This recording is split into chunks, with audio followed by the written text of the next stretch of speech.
you're here because you don't want Dave to win the democratic race towards CrossFit CEO. I mean, that's part of it. I don't understand your beef with Will Morad. I don't have beef with Will Morad. World Fitness Project sucks too. This is the HillerCast channel, HillerCast, which is different than the main channel, and you may not have known that. If you didn't know that, subscribe to this channel. It's where all of the long-form stuff, basically anything where I'm having the sit-down podcast-style conversations, is going to be featured. In the description below, if you're into Spotify or Apple Podcasts, you'll see links that'll bring you there as well. So one more time, hit the subscribe button, just do it, and then back to the John Wood Show. Thank you. John Wood, do you remember the first headbutt interaction we had on the internet? Was this carbs? About It was carbohydrates? Carbs. Do you remember the clip That you put up? Yeah, that I put up of Greg. Yeah. I put up a clip of Greg talking about carbohydrates, and he said something along the lines of a low carbohydrate diet is superior, and then I came in with a notion that saying a low carbohydrate diet is vastly superior in terms of your chances of metabolic disease damage is inherently false. That we have populations around the world that eat a high carbohydrate diet that are extremely healthy. So I posted that clip, and then, yeah, you were like, I don't entirely remember. You were like, you look like you eat too many carbohydrates, that you could potentially be suffering. I never said you. I got it right here. I remember all of this. I was like, oh no, he took this the wrong way entirely. But the right way, but the wrong way. You kind of pivoted and you're like, oh no, I wasn't talking about you. I said, it's written all over their inflamed bodies. Yeah, I did. Yeah, sure. I took it the wrong. I mean, that's the internet, dude. Yeah, that's the internet. That's the internet. And I mean, I obviously didn't take it, I didn't care. This is the internet. It's so transactional. I do want to go kind of over this quite a bit though. It's one of the, from what I understand, one of the bigger first things that you kind of had a bunch of attention on, right, was you talking of carbs. Yep. And what Greg says versus what you were saying, which is it's good for performance, it's good for everybody. What is it that you were trying to say? My main message is that, my main point of posting that clip was, I still think Greg Glassman has a heavy influence on our community, even though he's not a part of our community in theory, because he's not strictly affiliated with CrossFit anymore. That doesn't mean he doesn't have influence. He still has a large amount of influence, and a lot of people still follow him. And his MetFix path that he's going down, I don't think is a wise path for CrossFit to follow, the community to follow. Why not? Because of the carb thing? I think it's fixating on a realm that is outside of what I would argue the sole intention of what CrossFit should be. Which is what? Training. Okay. We know how to work out really well. We know how to teach people how to work out really well. And that's what we need to focus on. Rather than diet. I think fueling appropriately is good, but that's the thing with diet. Diet and nutrition is so hard. The amount of possibilities someone could have to have a phenomenal diet that's going to fuel their exercise is great, one, and two is going to make them live for a super long time. Those amount of possibilities is huge. And for someone Couldn't the same be said about training, what you're saying? Wait, what? What people need with training, is it not the same in relation to diet? If you want to draw one, shouldn't you draw the other? Or does training fit more broadly for most people than diet would?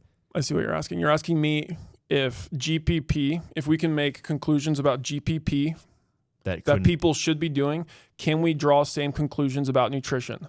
Yes. And you're saying that CrossFit shouldn't be doing that and MetFix shouldn't be doing that, but they should be focusing on one. What is it? I think making blanket statements like a diet of carbohydrates above 50% is not accurate. That's what I believe. So Greg's saying don't eat many carbs, but this whole post about yours was about eating carbs, wasn't it? My whole post is that there's more nuance to this conversation than just saying a diet above 50% of a caloric load of carbohydrates is inherently bad. That was my message, that there's more nuance to it. And that's where I think CrossFit needs to go, is the education route and talking about nuance in settings that we're doing right here. I would love to see CrossFit do more of that. And I just don't agree with blanket statements. I don't know if you want to see more of it. I think you want to see the outcomes of having done it, right? I don't think many people are going to sit down and watch anybody at CrossFit with any sort of level of educated person. You kept on mentioning in a recent video exercise physiologists and that nature. I don't know if people are going to watch that. I think that they might follow the outcome of those conversations. Here's a good example. One person that I think does such a phenomenal job in terms of educating people on how to train in a very simple way is Monroe Miller. You're going to tell me who that guy is. You know who Monroe is. I just told you I didn't. Monroe kills it. He posts amazing content online that's rather simple, and it's very broad, general, and inclusive towards what we're doing as a community. And he's grown substantially in the last, he's been grinding. What's the sentiment of his message? What is it that I should know in, I don't know, 20 seconds or less? Why is he worth bringing up right here? Just because he's someone CrossFit should learn from? What should they learn? He's educating people how to move better in a gym. But that's not diet. But it's education, and that's what we're talking about. Okay, we're talking about educating people. And if CrossFit had a figurehead, there's people out there that educate on nutrition. It's just done in a different way. Like, some of the people who've had the biggest influence on me in my life are nutrition coaches.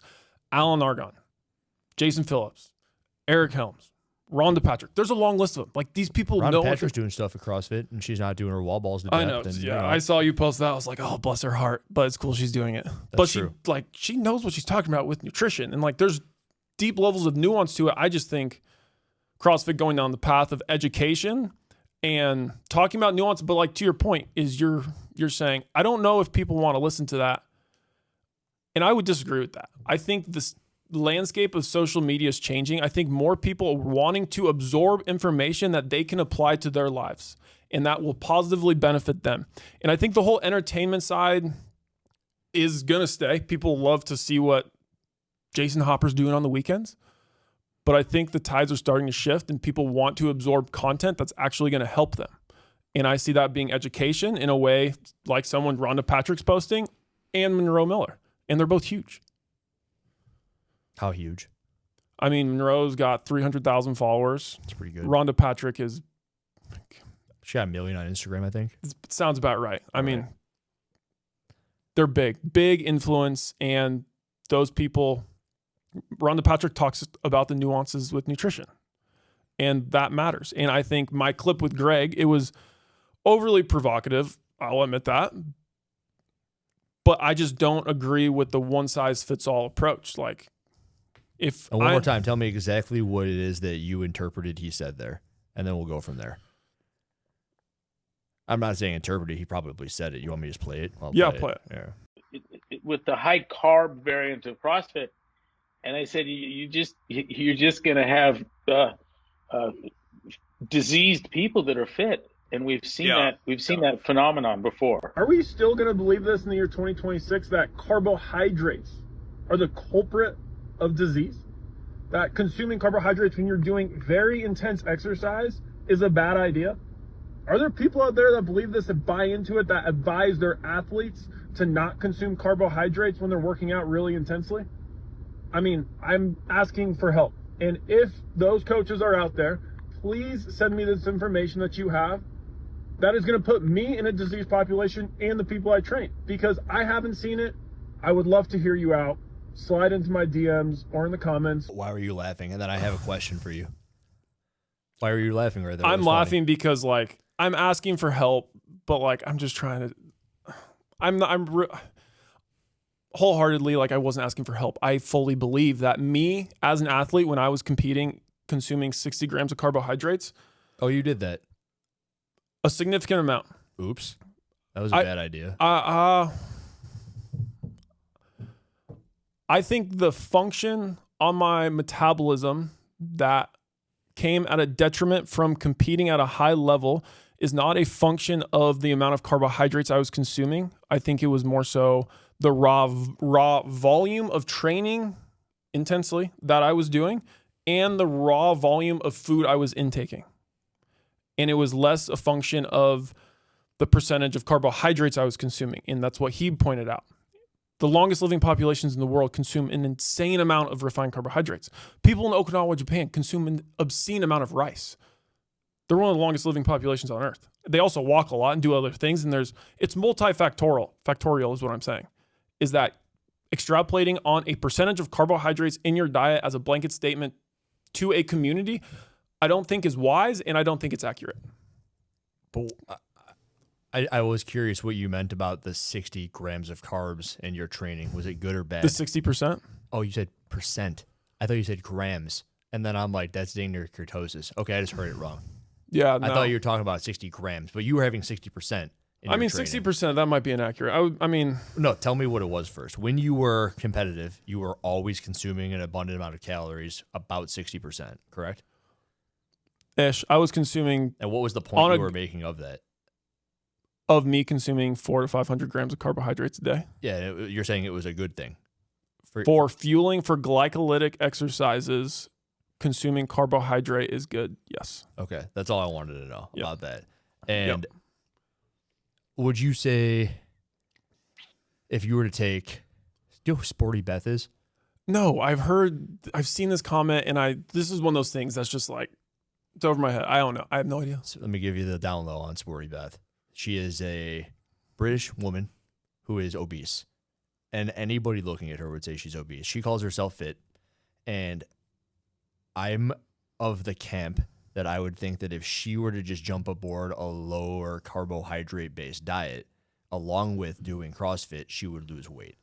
You'd say it's blanket. I would say it's blanket to the extent that it would just be correct for someone like her. I think that's one possible solution for her to reach success. And you'd probably just go towards a caloric deficit.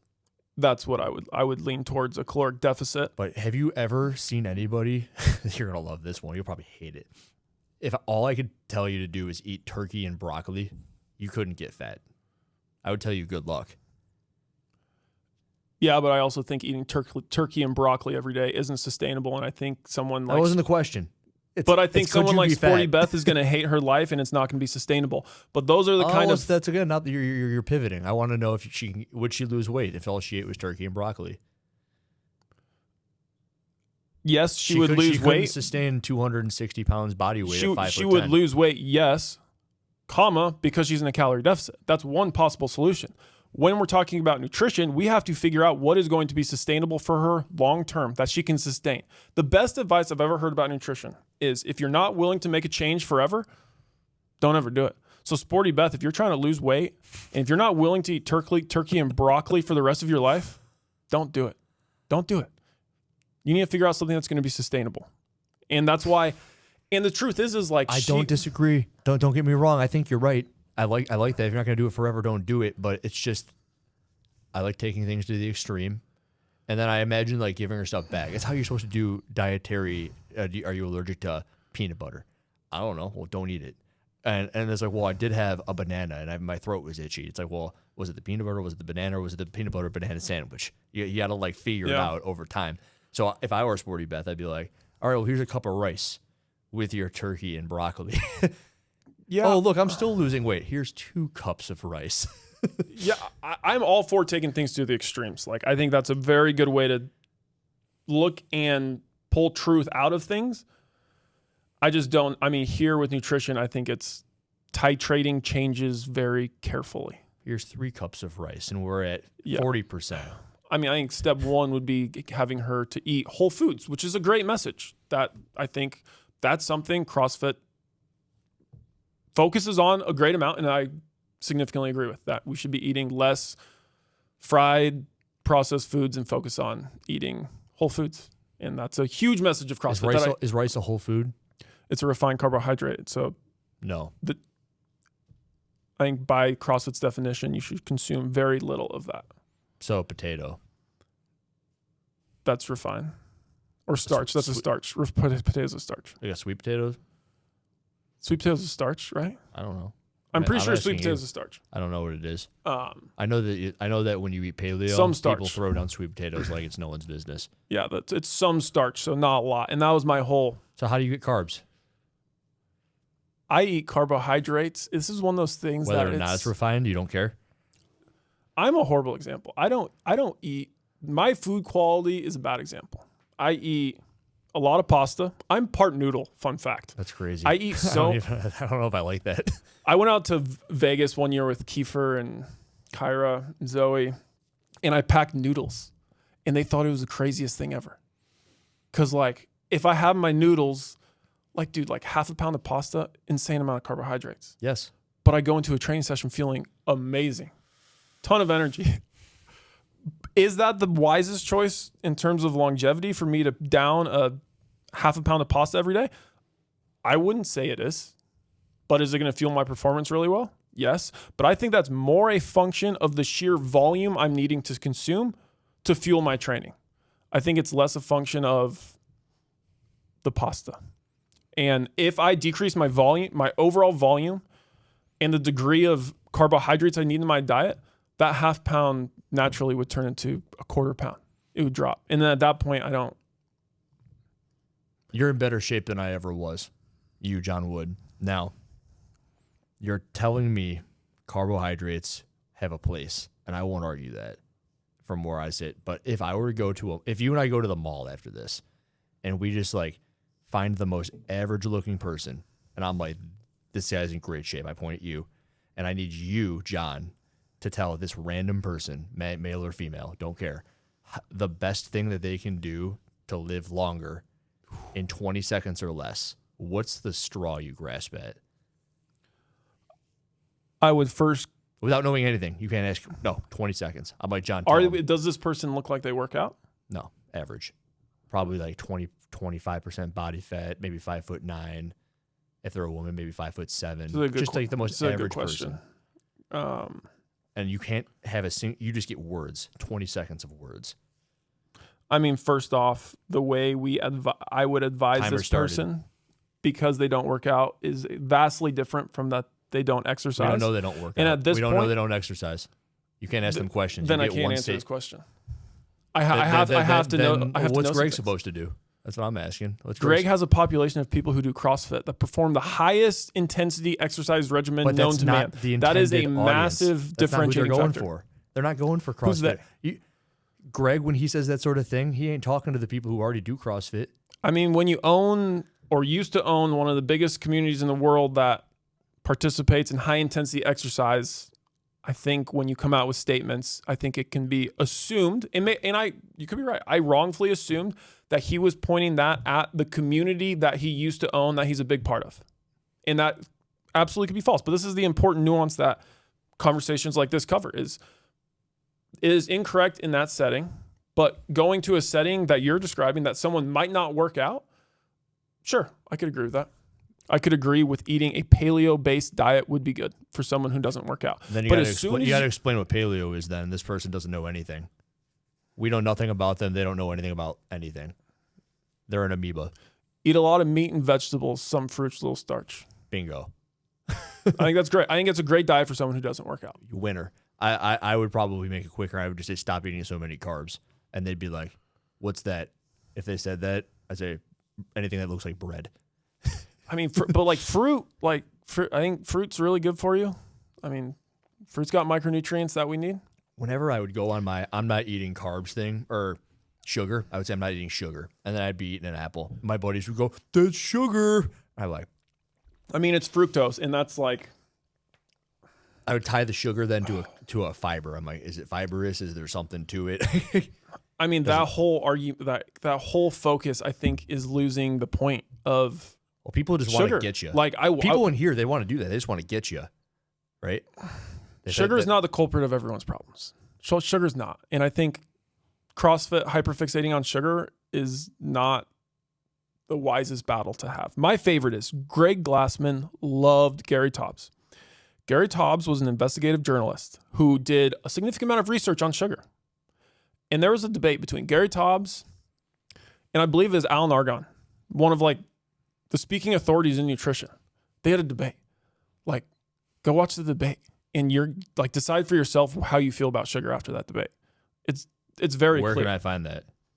Just on YouTube? Just type it. I forget. I think it's, if you typed into a Google search bar, Gary Taubes, Alan Argonne, search. I'm pretty sure it was Alan Argonne. If it wasn't Alan Argonne, it was Gary Taubes and Lane Norton. I like Lane Norton. He has a specific diet that people have jumped on. It's crazy, right? At least it's like catchy the way you look at it. I don't remember what it is. I mean, Lane Norton goes very against the grain in terms of what. He reminds me of Dave Libson. He's like the mainstream Dave Libson, Lane Norton. Dude, I love Lane Norton. I do too. He's cool. He posts some very, very good things. And he cuts out so much of the BS that's in the nutrition world that like part of that video that we're talking about, my message was to point at is that like making blanket statements for people about nutrition is impossible. Like the example you just tried to do, like we don't know anything about this person. We don't know if they exercise. Like those details matter greatly when deciding what someone should eat. I don't agree. You don't think it matters how many steps they get on a daily basis. You don't think it matters how their ancestors ate. You don't think it matters the amount of resistance training they do. You don't think don't think their potential risk factors. I think genetic history might be the best thing you brought up there. But again, if you give me that same 20 seconds, I'd probably say walk 15,000 steps and stop eating carbs. And then but 15,000 steps, that's something. My time is up. That's it. That's all I got. 20 seconds, right? And then they'd look at me and they go, I do those things. And I'd say, then you wouldn't look the way you do.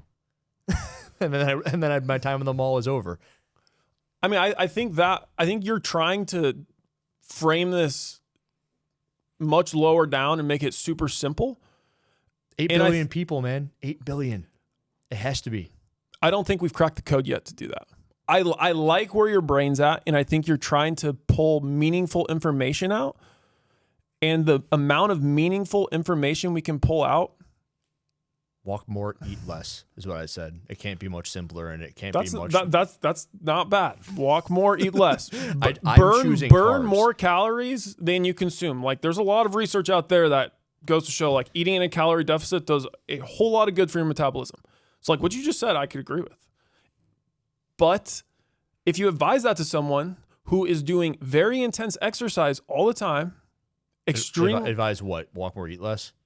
If you advise a population who exercises very intensely to live in a calorie deficit for a prolonged period of time, for someone that doesn't have a very high level of body fat, for example, a female, dysfunction arises very quickly. Why would they need to listen to that advice if they're already where they'd like to be? Because I'm just going off your example on I blanket advice to somebody. The goal is important too. I assume the goal of a person in a shopping center, maybe they don't want to lose weight. Maybe they want to be obese. What do you want? Maybe that's a good question. What do you want? I want to lose weight. Then that's my answer. What do you want? I want to gain weight. Eat more carbs. Walk less is what I would say. Why are you fixating on the carbohydrates? Because it's easier.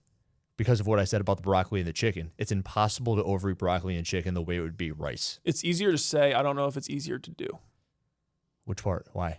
It's easy to tell someone to eat less carbohydrates, but that's not the core. That's not what the core of the message should be. The core of the message. Maybe we shouldn't be focused on that because I think there's a satiating factor to them. But I think maybe you should be focused on what the result of eating carbs does. If you told someone the blood glucose spike, the insulin response, the resistance related to having too many of them over a prolonged period of time, like I think that's probably the deeper conversation. And I don't know why that doesn't matter all that much to you. It seems. Like the ramifications of having a Coke for breakfast, lunch, and dinner, and you're trying to move people away from that. And I know you're probably thinking whole foods that are carb-like. And I'm thinking people are throwing down Sour Patch Kids. And they're trying to like put them like, oh, I saw Hopper eating Welch's fruit snacks, so I'm going to do it. It's like, no, that's not the carbs we're talking about, this is your nuance.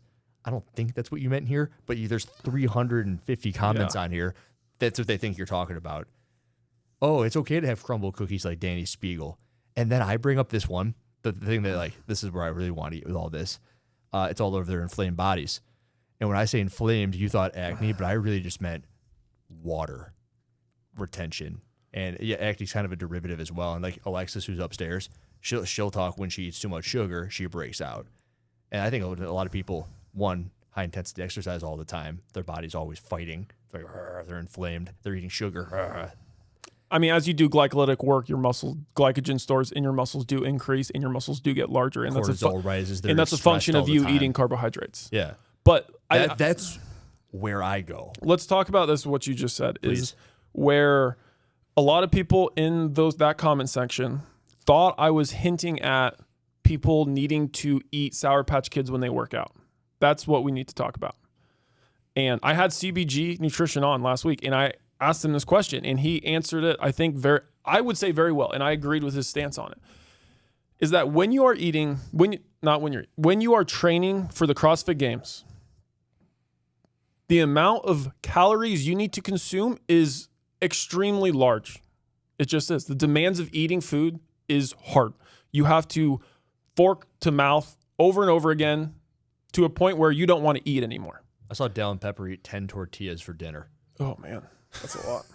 But, I mean, he's got to do it. Dallin's a really fit guy, and he knows. He has 10 tortillas. He has someone in his corner telling him, dude, if you don't get in these carbohydrates, your training session is going to be terrible tomorrow. And he knows that. Like, he knows if he undereats on a Monday, Tuesday's training is just not going to go as well. But the point being is athletes that are eating highly palatable, highly processed foods are generally CrossFit Games athletes. And part of that is the nature of trying to go to the CrossFit Games, is that you have to consume an obscene amount of calories. And eating turkey and broccoli is just not going to do it for you. But does that mean you have to consume Sour Patch Kids? Absolutely not. Jeff Adler don't. That doesn't mean that's like one solution. Like, you could down yourself with honey. You could do it with natural foods. Jeff Adler does it. Is it easier? Like, when I was training really hard, like me eating Oreos and milk before bed, does that help me fill my total calories for the day? Absolutely. Am I going to tell someone else to do that who's not training for the CrossFit Games? No, but I'm not going to lie to them. Say I do something I don't. I mean, yeah, I would love to talk about my diet more. One thing that's like I heard Blaine McConnell talking about this the other day. No one knows who that is. Blaine McConnell is a specimen, is who he is. I think he might have competed at the CrossFit Games on a team. I'm not sure. He went on to USA bobsledding team. I don't know if he made the Olympics, but he was close. But he's a very strong, powerful athlete that's on Instagram. You can look him up, Blaine McConnell.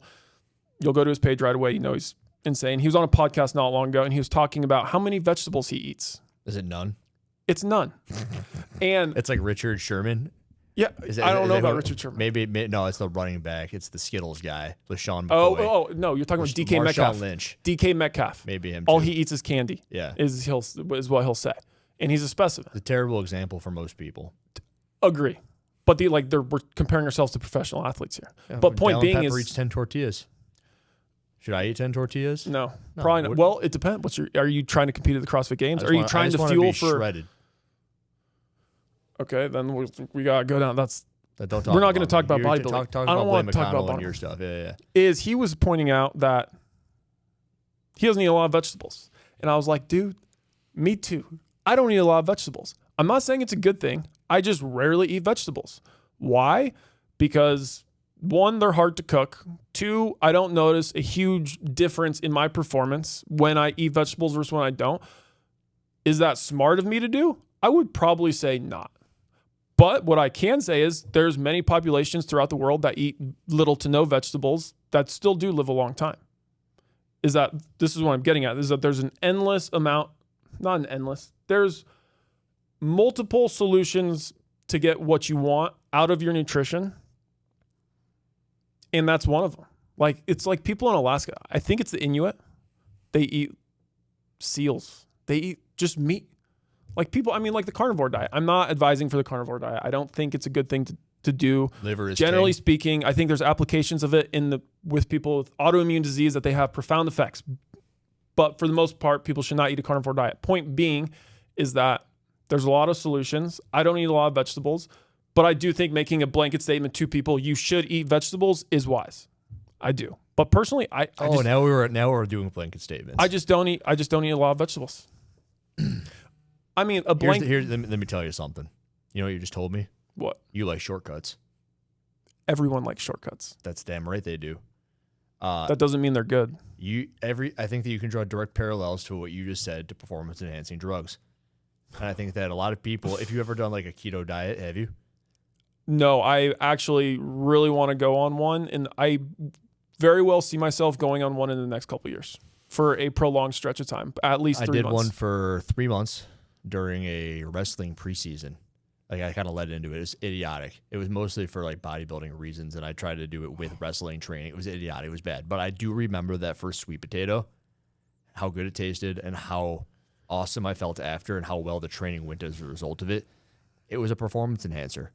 To the same degree that when you avoid the things that Jeff Adler ingests to be the fittest on earth, it's like short-term gain for long-term loss. That's how I look at carbs, the way you've been presenting them quite a bit. Yeah, this The is same thing with training. Like, you want to be the fittest on earth, you're not going to live to Hopper. He won this year. Fraser won multiple years. He won 5, right? I think the same way where you smoke a cigarette, you lose an hour. Like, they have that. No one can really know, right? No. I think that the number of years Fraser won, let's say he was going to live to 100, now he's going to live to 78. Good job doing everything you did to your body, eating how you ate. And I think that a lot of it is kind of comparative to performance enhancers. Like, if I take 150, which is more than I should, I feel better now for sure. 150 milligrams of testosterone a week. Okay. Yeah. Which I don't know if no one will know, but that's like probably a little bit more than you would have sitting there across from me as a normal dude who doesn't take it. You're probably like 70 to 110. Yeah, I've never gotten tested. Well, this is also injectable. It's also not blood testosterone levels. Yeah. But I'm just giving you relativity. Sure. So at 150, you're probably like 100. There are people out there who just live on 250. Yeah. I look at those people and I'm like, you're not going to live very long. Because they're testosterone. They're living elevated and their body's always stressed as a result of it. They're never at a state of, what's it called? Level homeostasis. Because their testosterone's elevated. Correct. I mean, and I think the same thing happens, but in more extreme doses with the food and the training for the goals. you're pointing. I don't know about the example about testosterone specifically being. And you hate vegetables, and you're ingesting pasta. Yeah, I'm having a hard time following here. I think I apologize. the example about testosterone. I don't know if you could. It's a parallel. It's not an exact. Like, don't look A/B. It's like kind of the same. Your concern is They the both affect your hormone myriad of levels. effects that elevate someone's metabolism, or not elevate wouldn't be the right term, that change people's metabolism when they're extremely high performers, whether they're Matt Frazier winning the games or whether it's a professional football player, that their physiology changes to foster their performance. Is that what you're getting at? Yes. And you're questioning, and you're saying that that's not good long term, and I agree with that.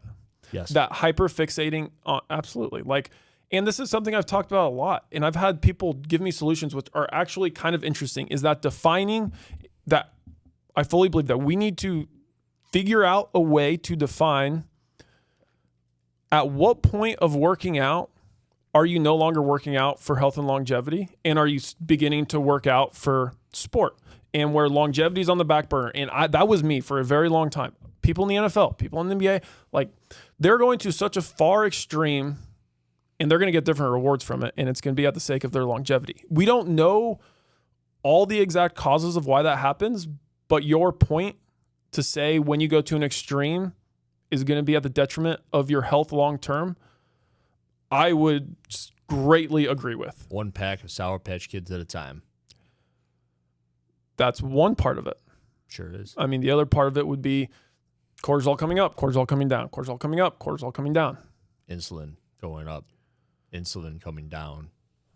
I mean, if you're working, I had a post about this, sharing a similar sentiment to what you're saying, and Paul Weber, a coach in the space who's very smart And a great griller.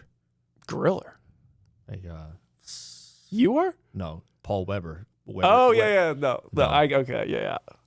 But he enlightened me. He's like, when you work out, and that's a beautiful thing about working out. And if we're going to talk about like diabetes and insulin resistance and carbohydrates, the best thing you can do for that is work out. GLUT4 transporters are like the most reliable way to shuttle carbohydrates in your muscle fibers. And when you do that, you can eat carbohydrates for a pretty long time. And his point was, and he's right, metabolically, when we look at dysfunction of extremely high performers, they metabolically usually stay healthy. It's hormonally that when they fall apart. I think I got that backwards. I don't think so. I think hormonally they stay sound. No, hormonally they get messed up, metabolically backwards. One, I'm getting twisted. But point being, all right, let me ask you something. In your video that you put out just the other day, I made a response video to it. You asked, and I'm jumping around now. I didn't want to do this, but I think I need to. You presented to me right there a crazy different amount of directions to take in relation to one thing that Greg said, right? With the examples of a bunch of different people that you gave, Blaine McConnell, and it's just the one I remember. And what would you suggest CrossFit do? You know, let's say that they do take, let's say Dave's the CEO and he's going to take the opinions of all these people. What the hell does he do with a population of people? With given what you just told me right now, because for every one of you, there's probably, I don't know, 10 more. Your question is, what does he do with a population of people who all have that these are different... CrossFitters? No, dude. No? People. It's the cure to the world's most vexing problem. I think that's fundamentally wrong. I don't think that's the solution. Oh, now we're getting somewhere. I don't think that was the original mission of CrossFit, and I don't think it should be the mission of CrossFit today. I think the mission of CrossFit is creating the premier GPP training program for longevity. And like he used to always talk about, let's get someone ready for war. Let's get someone ready to be a policeman. Let's get someone ready to be a fireman. Let's get people ready for real things. Once we start getting into the realm of, and like you just said it, like, let's talk about who we want to talk to. We want to talk to CrossFitters. And if Dave was the CEO of CrossFit, we need to help the people that are in our community, people who do high intensity, constantly very functional movement. That's who we need to help. So us trying to advise people who don't do that, like, we're stepping outside of the realm of what we do. Like, that's different sets of solutions and different sets of advisements for those people. Is that I think solving the world's most vexing problem, I think that's a secondary effect of CrossFit. And I think having that be the primary effect of CrossFit is confusing the messaging of CrossFit. And I think we need to focus on, like I first started saying, training, fueling for training the way we train. You say that because you're an athlete at the moment, have been for the longest time. Do you think that you're muddied? Do you think that that's just kind of how you see it now? No. Why not? I don't. Why not? Because I spend a significant amount of time every single week training doctors, lawyers, accountants, and I talk to them and I advise them on what they should do to get their fitness better and how to feel better in the gym. All of my arguments, people always have made their way in my comment section. They're like, John, not everything's about the CrossFit Games. Sure seems like you think it may be. And this is the problem.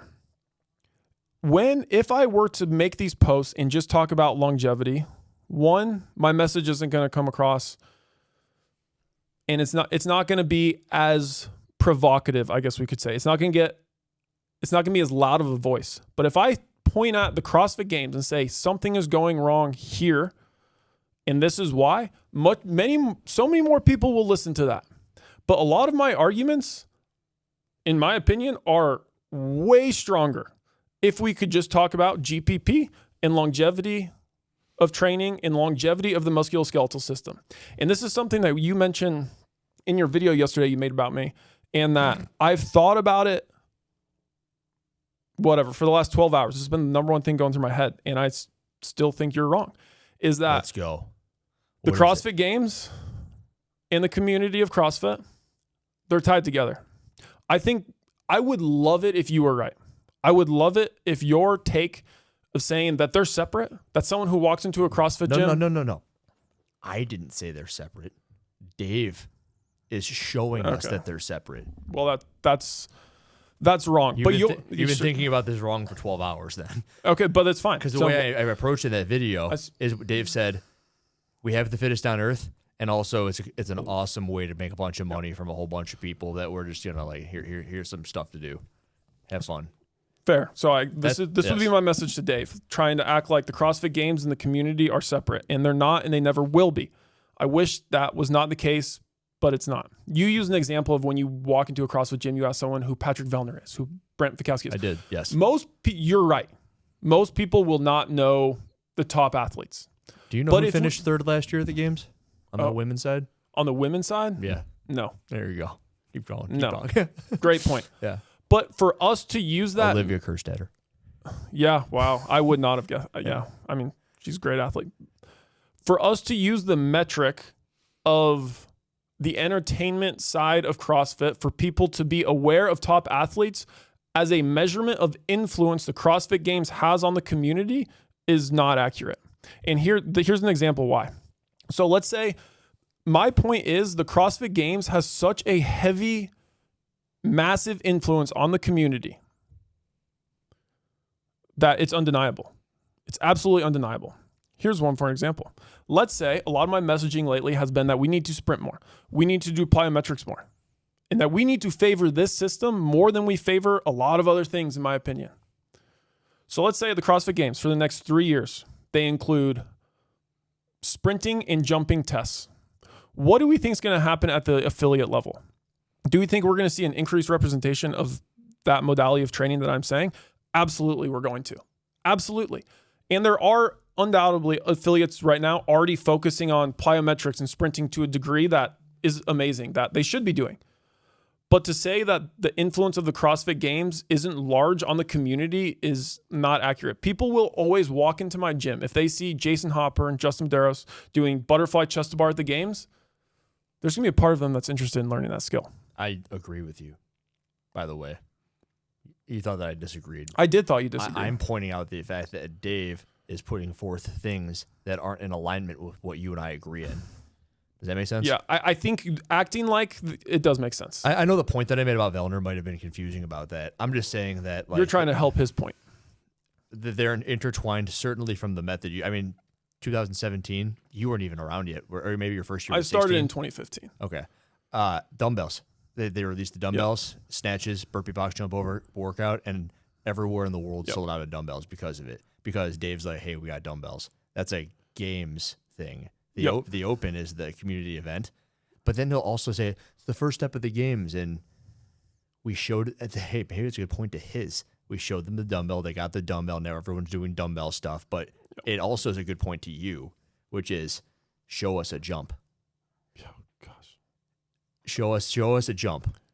Yeah, I mean, it's absolutely Hey, you said it, insane and I was like, I was in the sauna when I first heard it. I watched your video once. I watched it again, and then I watched it a third time. The first time I watched it, I was in the sauna, and I'm like, this guy's right. And then you got to the point where you're talking about you and Zoe, and I'm like, they're getting beat by random people in their affiliate? That should never happen. And I go, oh, man, it's like the softball throw. Oh man, Jason Khalipa can't throw a softball, and some random freaking dude off the street is going to beat the guy who won the games? That should never happen. He's the fittest on earth. Yeah. I mean, it's completely unacceptable. Like there's nowhere like it's so blatantly obvious that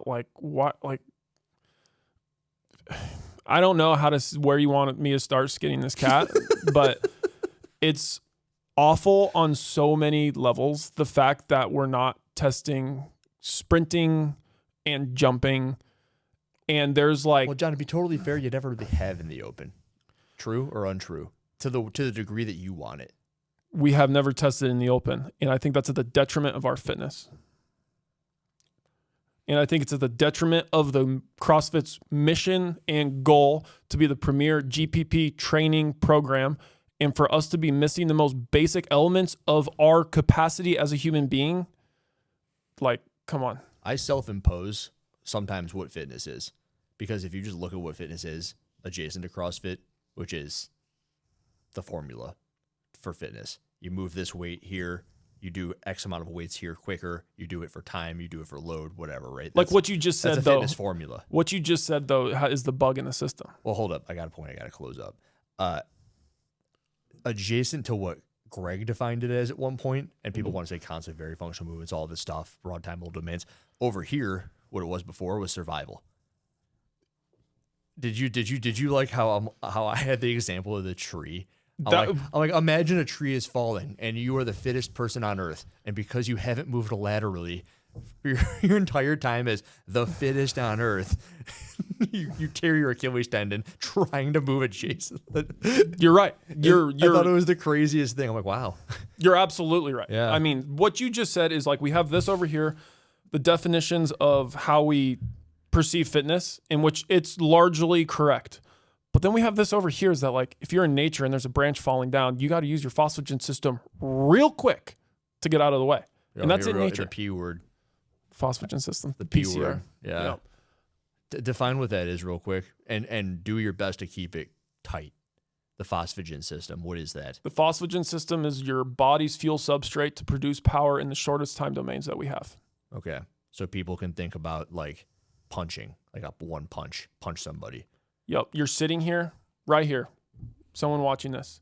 You have to make a very, very fast movement in theory to save your life because a tree branch is about to fall on you. That fuel substrate that is fueling that movement is phosphocreatine. And that is one of the defining energy systems in our model, Glassman's model, which is fundamentally correct, is that when we look at fitness, the way we exercise, the way we move comes down to the fuel substrates that we use. We use fats, we use carbohydrates, we use phosphocreatine, and that we need to touch on all of the three of those systems. People make the argument that you do test it, and they test it in workouts like the 2023 games where it was like run clean, correct? Yep, this like is a you do good a little example. run and you do a clean. And they're like, hey, aren't you doing both? Isn't that kind of the point? Like when you're doing a CrossFit workout, you're not supposed to just be doing like, because then you might as well be a power lifter. Yep, this is good.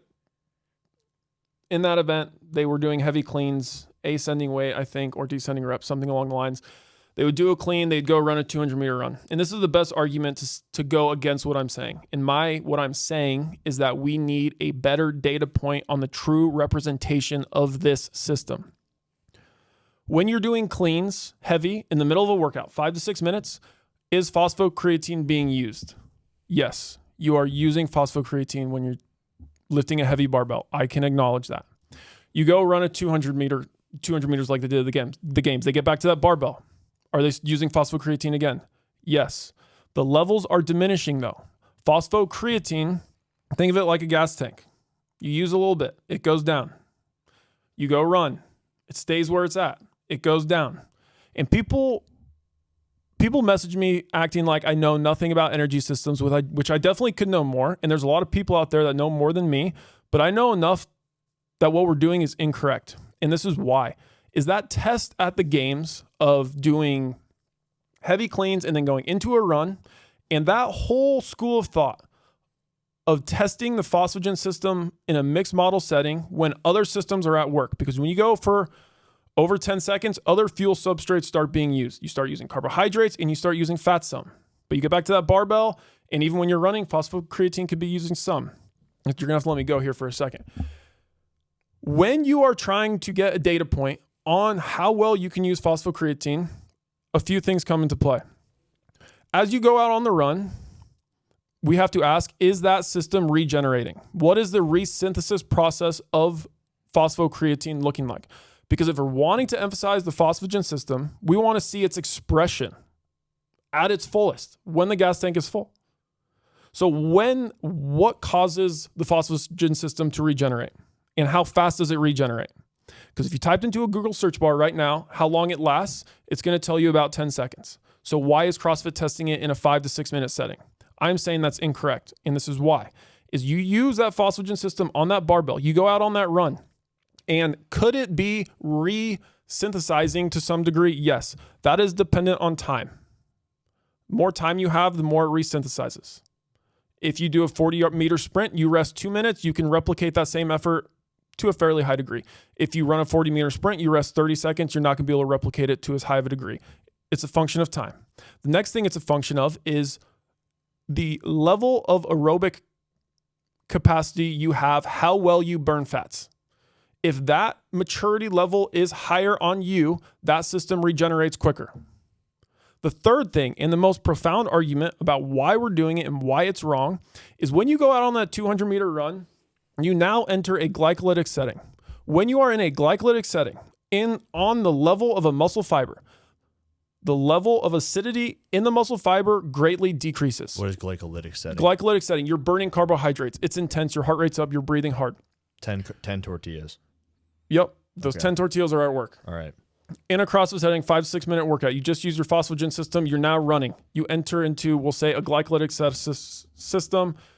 Fats are being used as well. It's aerobic. The level of acidity in the muscle fiber is dropping. The problem with that, Dropping means becoming more acidic. it's becoming more acidic. The problem is phosphogenic regeneration only happens I shouldn't say only happens to a much faster degree when the level of acidity in the muscle fiber is above a level of 7. When you do glycolytic work, one of the byproducts of fatigue is hydrogen ions. Hydrogen ions build up inside the muscle fiber. The lactic acid, acid. That's exactly right. The lactic acid. I like the quotes. Yep, it's not, yeah. Okay, keep going. The lactic acid builds up, creates an environment in the muscle fiber that is acidic. By definition, phosphocreatine cannot regenerate, and it greatly decreases. I don't think we can quantify how much it decreases, and it's safe to say that it's exponential. So for us to use a workout like the running and cleans to say that is a true expression of our phosphagen system is not accurate. It is one expression of the phosphagen system. And I would say the best argument for saying if it was a phosphagen system test would be, it would be a phosphagen system battery test. But then at that point, if we're going to say it's a battery test of the phosphagen system, which is different, that's just a gas tank is full and then it goes down and then it goes down. That's one test, sure. And it should still continue to be tested. But I'm just saying we beat that to a pulp too much. The phosphagen system, the main data point we need to get, and that what it's meant for, is what you said, is you're dodging a tree branch from falling. One time. It's that fast, quick movement that we have no representation of. Like a combine. Yes, the best analogy would be a Formula One car. If we were going to judge how well a Formula One car is, how well it's built, how well it performs, are we going to drive it across the nation? That's not what it's designed for. It's the fittest car on earth. Yeah, are we going to drive it across the nation?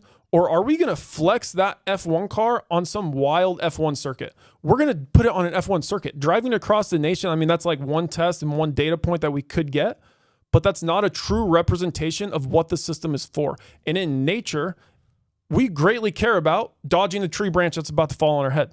That matters a lot. I told you that was a self-imposed thing, though. I don't think they care about survival in CrossFit. No, we do. We absolutely do. I mean, if you talk about it on not the games level, the games define the fittest on earth, which is not the same as living as long as possible. That's like the opposite ends of the spectrum. It's the wellness sickness spectrum, right? Isn't that the whole thing about that? If we're going to talk about it in this aim, we have to talk about what GPP is. I don't think I want to do that. Yeah, we're gonna have to play by the same rules that go into line of what GPP is and what CrossFit's aiming to do, and that's maximizing each energy system and getting a true representation of what the energy systems are meant to do. I do really like your F1 example. I'm an analogy whore. Yeah. I think that people enjoy it, and I think that the F1 car might be Mitchell Hooper. That he does what he does, and he's the best at what he does, right? Same thing could go for Usain Bolt as a runner. He's the F1 car, right? You just got to do something like what they do sometimes, and they don't. They don't do Usain Bolt stuff. They don't do Mitchell Hooper stuff. They did when Boz programmed. In 24. 2023. He was like the sandbag clean. Yes. That was sweet. That's some Mitchell Hooper stuff. That's great. That's phospho, right? Yeah, absolutely. That's your PCR absolutely. thing. But there's no jumping. It's an external load. But what? It's absolute. That's an absolute metric of measuring the phosphagen system. You are picking up an external load. And this is part of the problem with... I don't know at all what you mean by that. This is what? Okay, I can't tell you can't tell me what the problem is without telling me what. We're going to talk about it. This is the problem. Is we need to talk about Olympic lifting. Olympic lifting was brought in a strength setting because it has tremendous effects. The accuracy and the coordination. Yeah, and it's there. And I'm not saying it's not there. But if we're talking about it from an energy system perspective, one of the biggest proponents of having Olympic weightlifting present in competitions is the expression of the phosphagen system, which I'm not saying we shouldn't have weightlifting in competitions. We absolutely need to. It needs to stay. But if we cross-examine it with what it does to the body and we look at what other things do to the body that are more natural, they're different. So my favorite example to look at is RFD, rate of force development. This is something very monumental that is still convoluted in the space. I got no idea. Rate of force development. We're going to talk about it. I've never heard about Rate of force development is your body's ability to send a signal from your brain to your muscle fiber and impose the action, right? We measure this in milliseconds. Olympic weightlifting. There's a lot of coaches out there that are going to hear this and they're going to greatly disagree with me, and they need to go get on their phone and do their research. Is that a lot of people think Olympic weightlifting is the greatest metric of rate of force production, which is half wrong and half correct. It is I hope to disagree with you when you're done talking. Keep going. It is half correct, because if we looked at the average rate of force production, the average amount of weight being moved, I'm pretty sure it wins. The average. But if we were to hook you up and figure out the rate of force production about when you're doing a power snatch or a vertical jump, and we were to cross-examine those. Jump wins. In some ways. But in some ways, power snatch would win. Is you have a graph. 3, 2, 1, go. Right now, we're measuring the time it takes from that brain signal to get to the muscle fiber for you to impose the action and the degree of which of force that you express. From at 100 milliseconds in, if you cross-examine the graphs, 100 milliseconds in, that data point at the very top, the first data point, is going to be a jump. That peak is going to be the highest. You look at it 200 milliseconds later, about 300 milliseconds later after the signal was sent. There's another data point. That is from Olympic lifting. It's slower, but the profound effect is the peak RFD, rate of force production, is higher with a plyometric exercise than it is a power snatch. And this is why in strength and conditioning world, they use jump plates greatly. This is one reason of like a tirade, a whole bunch of options. But this is one reason why when you go to like Lauren Landau, who's a key figurehead in the strength and conditioning world that trains people like Christian McCaffrey, he used to, is you walk into their facility, you get on jump plates. You get a huge list of metrics. But I'm just giving one. And this comes down to like the force velocity curve, is that the contractions that we're having when we're jumping and we're sprinting are completely absent in our space. And that my best example is Colton Mertens. I love you. I love Colton Mertens. He's a great dude. You don't got to preface it with the crap you're throwing him. But he's a great example to use. He won the 1 rep max back squat. He did. So let's shuffle that around. Use another, what I would argue, another true expression of strength. Let's have him do a 40-yard dash. And let's cross-examine who had the biggest back squat to who had the best 40-yard dash. And I don't think it's going to be equal. I think it's going to be pretty different. I have no idea what would happen because we've never tested it. I think Colton might be the first to agree with you on that. Yeah, I love Colton. Which is crazy because he won the event. And then, there's so many ways I could look at this phosphagen system. Do you think Hopper does well on a 40-yard dash? Yes, I think Hopper's a freak. All right. And here's another point that I've talked to a lot of people about is let's look at athletes like Guy. I would even put Chandler Smith in this category. Maybe even Tola. You watch them do some things and they're freaks. They're just freaks. Watch them move a barbell. Yeah. Watch them jump. I wish we haven't yet, but hopefully it's coming. The fact that you said that is kind of nuts. Watch them. We haven't seen the fittest people on earth sprint. Jump. What is going on? We saw Guy sprint 400, 500 meters one time. And he did pretty well. I think he got like top 5. Let's see him run 4. But what I'm getting at, athletes that I just mentioned, Chandler Smith, Guy, Tola, like I've competed against Christian McCaffrey when I was a child. I know when an athlete's significantly better than me. Guy and all those 3 I just mentioned, they're in a whole different bracket than me. Like I know when I'm mediocre compared to people, but I don't think that's entirely represented on the leaderboard. Like there was one year at Wadapalooza, I was like within a couple places of Guy, and like Guy's a freak. 2019, I was beating him in the RX division. Yeah, until the final day when he had to jump over a 40-inch box. I think something's wrong there. I don't think the representation of those athletes that have athletic abilities that are so high are represented on the leaderboard to a degree that I am arguing is accurately reflecting fitness. Why? Because I think we need to balance the phosphagen system. No. Why is it like this? I mean, I understand what you're saying. Yeah, okay. I agree, okay, it's all right, but like, why is it like this? Why is it like this? I think it's like this, one, in part because... It's not because it's the test of fitness. This isn't fitness. This isn't fitness. You're asking why we got here. Yeah, because like what I'm hearing, and I can't argue with it, it's not fitness. not fitness. If you got Dallin Pepper winning the games this year, I don't know why. I just don't think he can jump. We don't know. We don't know. All right, don't know. you can use any of them. You can use Sprague. We're not going to use Hopper because he's like the football guy who played wide receiver, and all those guys can jump. But Adler would probably be a great example. Let's look at those guys. Those three. I don't think that. I think you put them into CrossFit Backland. I bet they get beaten by at least 6 dudes in a vertical jump or a broad jump. So that's a huge issue, which means if they're getting beaten by regular jumping people and they're not getting beaten in anything else, then they're not fit. They're not the fittest on earth, regardless of what the test says. I mean, it's mind-blowing to me. So why is the question? Why is it like this?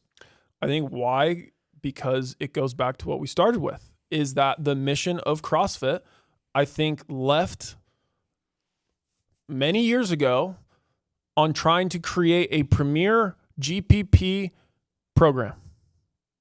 That it started to drift. It stopped doing that. That stopped being its main sole focus. Okay. I think it stopped being its main sole focus. I think we started focusing on trying to solve the world's most vexing problem and talking to people who might not be doing CrossFit. We need to be talking about 2 people in our community who are training and trying to make them better at what they do. And we can give those people a set of solutions who do CrossFit and do high intensity exercise, some pretty good guidance by my estimation. But what we can't do is we can't just spitball information to people that, like your example, that are walking by in the mall that we know nothing about.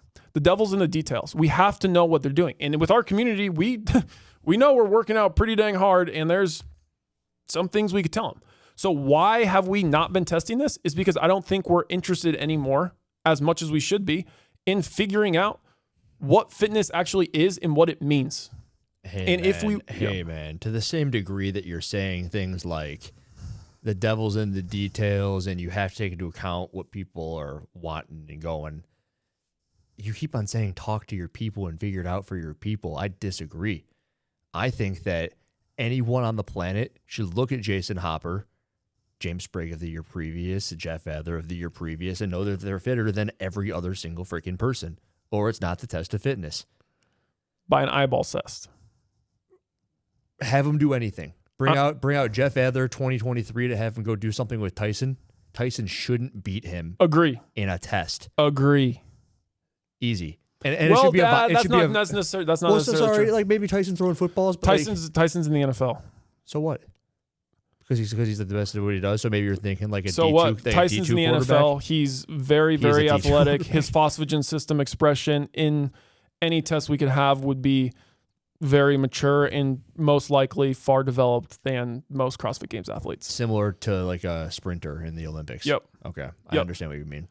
Okay. So Adler should be competitive with high school athletes.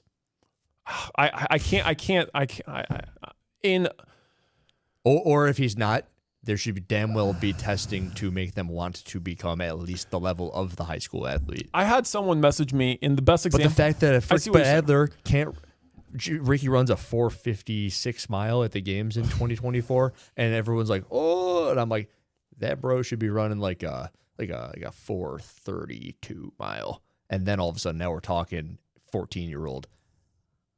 Athlete, 14-year-old athlete. I think Castro's daughter, I think he talks about it on the Weekend Review, and she's in like the 5-minute mile pace. I think she's in like but that system How can Castro look at something like that and be like, yeah, she could probably beat Ricky in that run, but there's nothing wrong here.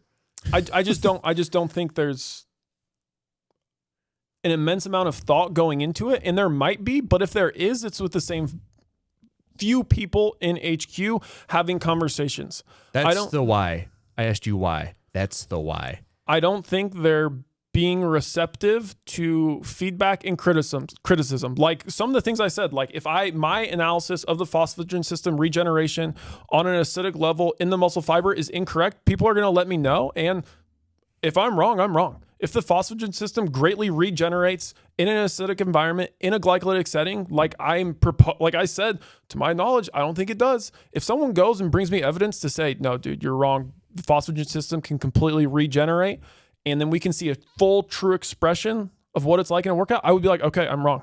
And that's what it is. I just don't think that dimension has been present at HQ in the realm of trying to figure out truth in what GPP and fitness is. It hasn't been receptive to outside feedback and being like, hey, maybe this is wrong. It's more so, this is what it is when Greg said it, and this is the way it's always going to be.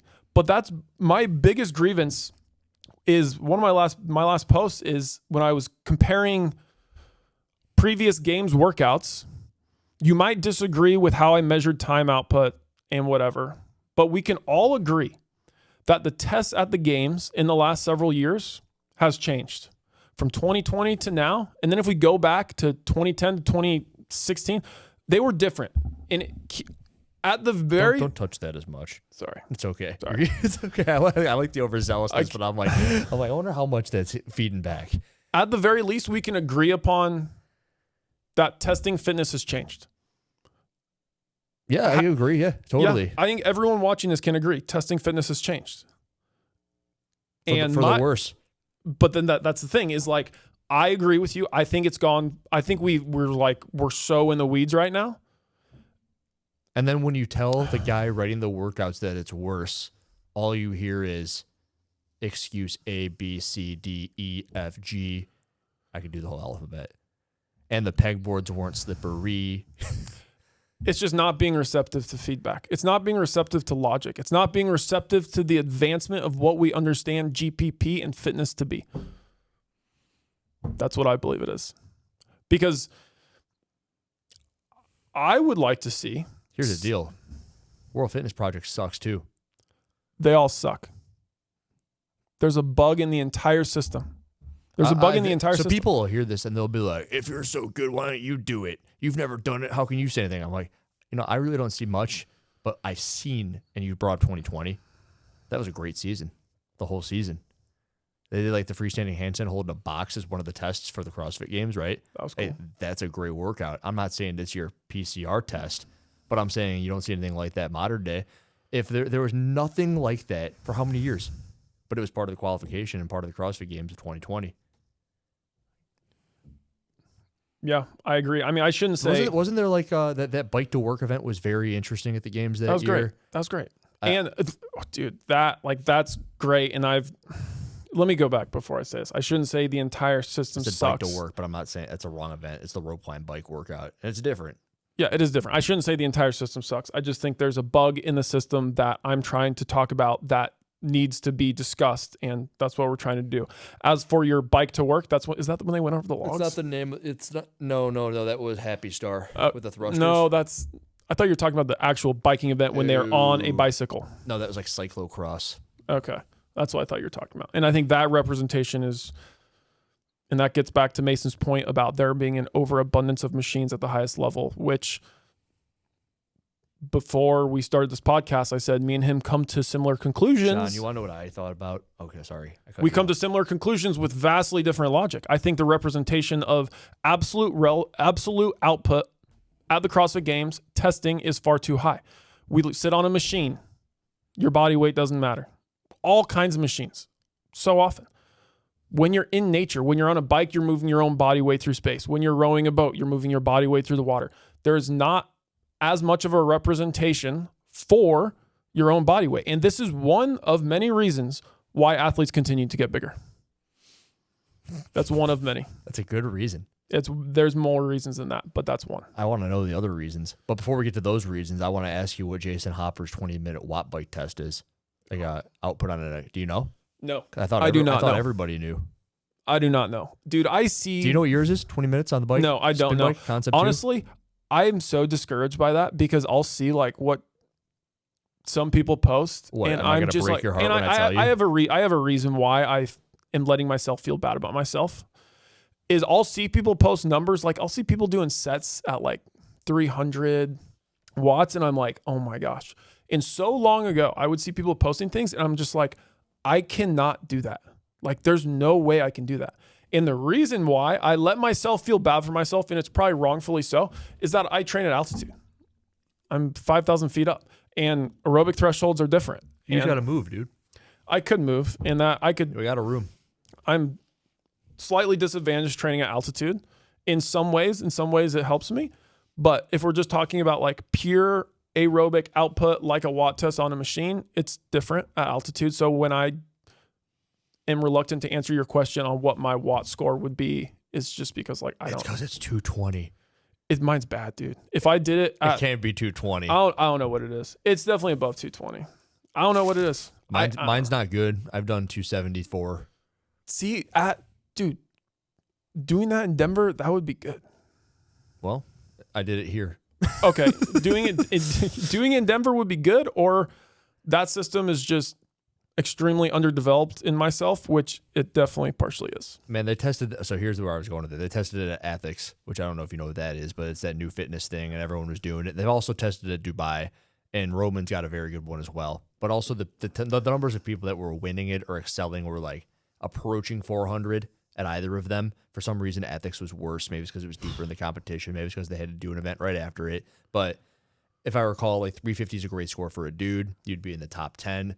If you were 370, you probably were in the top 3. And then Hopper's 420. One on a 20-minute test. So the point I'm making is, and all you got to know if you're Dave is, hey, I saw Mason made a video about how there's too many machines at the games, and the man who's the best at the machines won. Why can't you make that same sort of delineation that you made about Colton being the strongest person from the games via a back squat metric and saying that, what do you mean there's not enough weights? He's the strongest dude there. His example is atrocious and garbage and disgusting. My example is, well, I get it. I think. You're just saying his output compared to other specialists? Is that what you're saying? If I'm saying that there's a test that's been very heavily skewed towards the machines, and the guy who analytically is the best of the machines won the 10 workouts over the course of the 10 workouts, it was probably skewed. Yeah, you're saying you're concerned about the overabundance of the representation of machines. Yes. And I think that's a very... Well, I'm saying why run the test? You don't need to run the test. Just have him do a 20-minute watt bike test. That would be awesome. Run that and see where the men line up. That would be how you test, retest. If I'm Dave, if I'm running the games, I'd say, hey guys, you do me a solid 20-minute watt bike test. Number one, you turn into a YouTube video. You don't tell anybody why, but on the back end, you're like, oh damn, there's a pretty heavy correlation between placings and watt bike tests. Yeah, I mean, Mason was right. I mean, get him on a real bike. Get him on a real bike. No, you're missing what I'm saying. I am missing what you're saying. How are you missing what I'm saying? 20 minutes on a bike. You're saying he's very good at machines. Power output is the metric that was tested at the games last year. That's it. Yes, and Jason's really big, so he won. Skiers test power output via wattage. They all do. They all do. Wattage is a metric. And I agree with you. You're hinting at the overrepresentation of machines about pure output, about you moving an external load and it getting measured, and your body weight not being accounted for. And that's absolutely right. That's what I'm saying. You're absolutely right. So that's all I was. And why run 10 workouts if that was it? You could have just had him do a 20-minute bike. I agree. For average watts. I completely agree with you. What you're saying is one cog in the system would be one jump. And then all of a sudden, the man who won might not have won. Because, and then have him throw something, and then have him do some pull-ups, and then all of a sudden the test is better.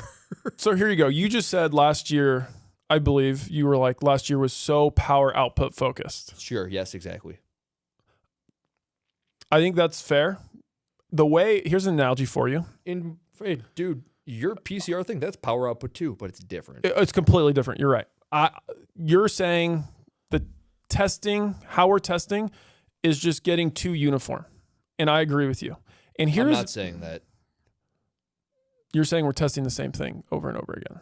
You're saying... I said we were last year for sure. Last year? Yes. Okay, let's go off of last year. I think that's happening throughout the entire space at every single competition we see. I'll take it a step further. That's what you're talking about, how they're connected.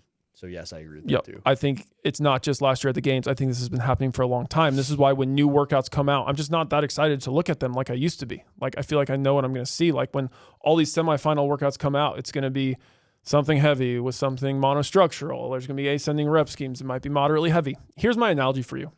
Back in high school, I loved Taco Bell, dude. I used to get down dirty with Taco Bell. Haven't had it in a decade. Don't do it. It'll ruin you. Oh, I'm sure. This is the thing with Taco Bell. It doesn't matter what you get. You could go there and blindly order something. It all tastes the same.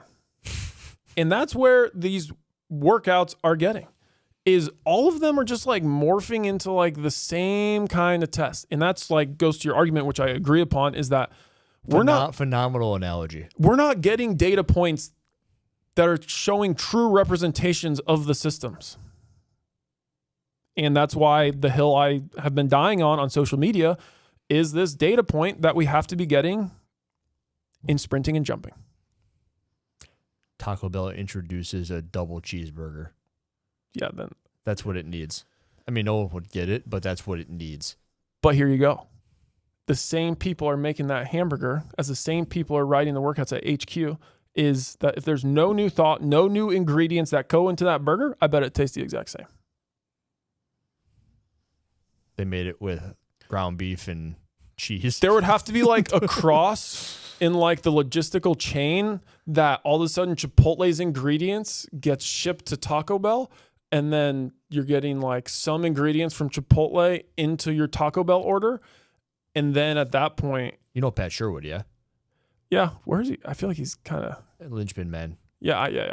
He, on a podcast, I think with Khalipa, and I think it was Sherwood because he shares the they talked about how they used to do this.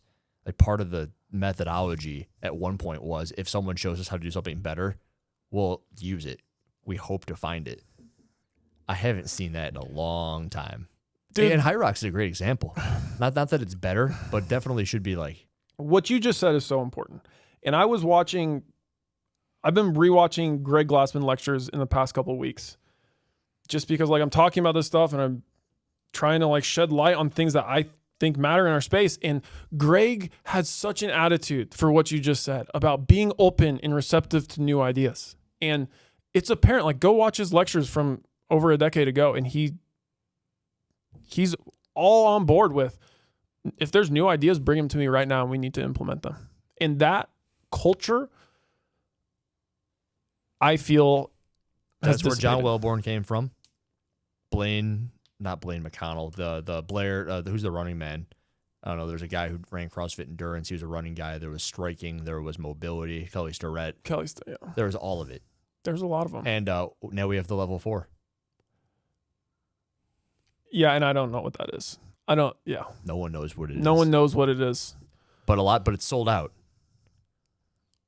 Can you imagine having a population of people just so wanting of something that they'll buy something that they have no idea what it is? They want it so bad. I liked my iPhone thing in my video I put up. How big is it? Oh, and we don't know. What does it do? Does it call people? We think so. We haven't shown anybody what it is. Yeah, when can I sign up? Waitlist is deep. We'll let you know. I mean, we're just at a day and age where, like, if you want to learn new information, if you want to learn about the bioenergetics of the human body, go get it. Well, that's why they're failing. The information's out there. They can't tell you what the level 4 is. They haven't, at least. And that's a problem. That's a huge problem. And everyone else is out there, like me. This is why the squat's it's a important. huge problem. I'm the squat guy, the below or above parallel guy. Yeah, I mean, I fully think that the way when I say we, I'm one example of how CrossFit has lost its groove, its spunk. I mean, this example's great. This is a great example. Is that why? What is the education system at CrossFit? What is it? I don't know what it is. What do you mean? What's the education system? system? Take the level 1, 2, 3, and then 4. That's the system. And if you don't take it within 3 years, I think it is, then you lose your credential. Yeah, and everyone gets mad at you for not having a level 1, although you've taken it twice. I'm gonna have to retake it again, dude. I don't know what I'm gonna do. You got an affiliate, dude. There's a lot of things that are wrong, and I could give you some examples. Of course, I should go get my L2 just to support CrossFit. Dude. I should go get my L2, but if I'm sitting there and I got homegirl screaming at me to put all my weight on my heels or to brace my core over and over again, my brain's gonna pop. Why? What's wrong with it? Because they're wrong. They're fundamentally wrong. They're wrong. You said brace your core? Okay. Which one do you want? Do you want to talk about bracing your core first? I got. Yes, I do. You can move it. You were just doing this for a second. I was like, hold on, man. I know I said bracing your core, I believe, is not a good cue to use. I learned this from Cal Dietz. That's opinion, but go tell me why. I don't think it's opinion. I don't. Neither do I about carbohydrates, but we're past that. Bracing your core is a very slippery slope to use on CrossFit athletes, and here's why. And I'm going to do this test on you, and we can record it off camera. Sweet. I'm going to do a test on you. When you tell someone to brace their core, hey, what ends up happening is their rib cage drops. When your rib cage drops, your T-spine collapses. You don't stay extended up top. What happens when your T-spine collapses and you try and put your arms above your head? All the weight goes to the front of your shoulder. Your scap elevates. Your traps overactivate. Massive amount of dysfunction in your shoulder starts to occur. So when you tell someone to, when they're squatting, to brace their core and to drop their T-spine, or if you tell someone that's about to go overhead doing a push jerk to brace their core, we're thinking about it incorrectly. You should tell them to keep a neutral spine or to squeeze their glutes. And this goes down with motor program sequencing, is that if your glutes are active, your core is going to fire. And the thing is with about core activation is it's reflexive. It's a reflex. And that's the main argument that's wrong in our space right now. Like the thing with the knee in the doctor's office, or like a gag reflex. Your core will brace exactly how much it needs to because it's monitored by your CNS. The motor program that you need to initiate is squeezing your glutes. Like squeezing your glutes, that's fine. Like if your glute med max is turned on and you go to do something, I'll run this test on you.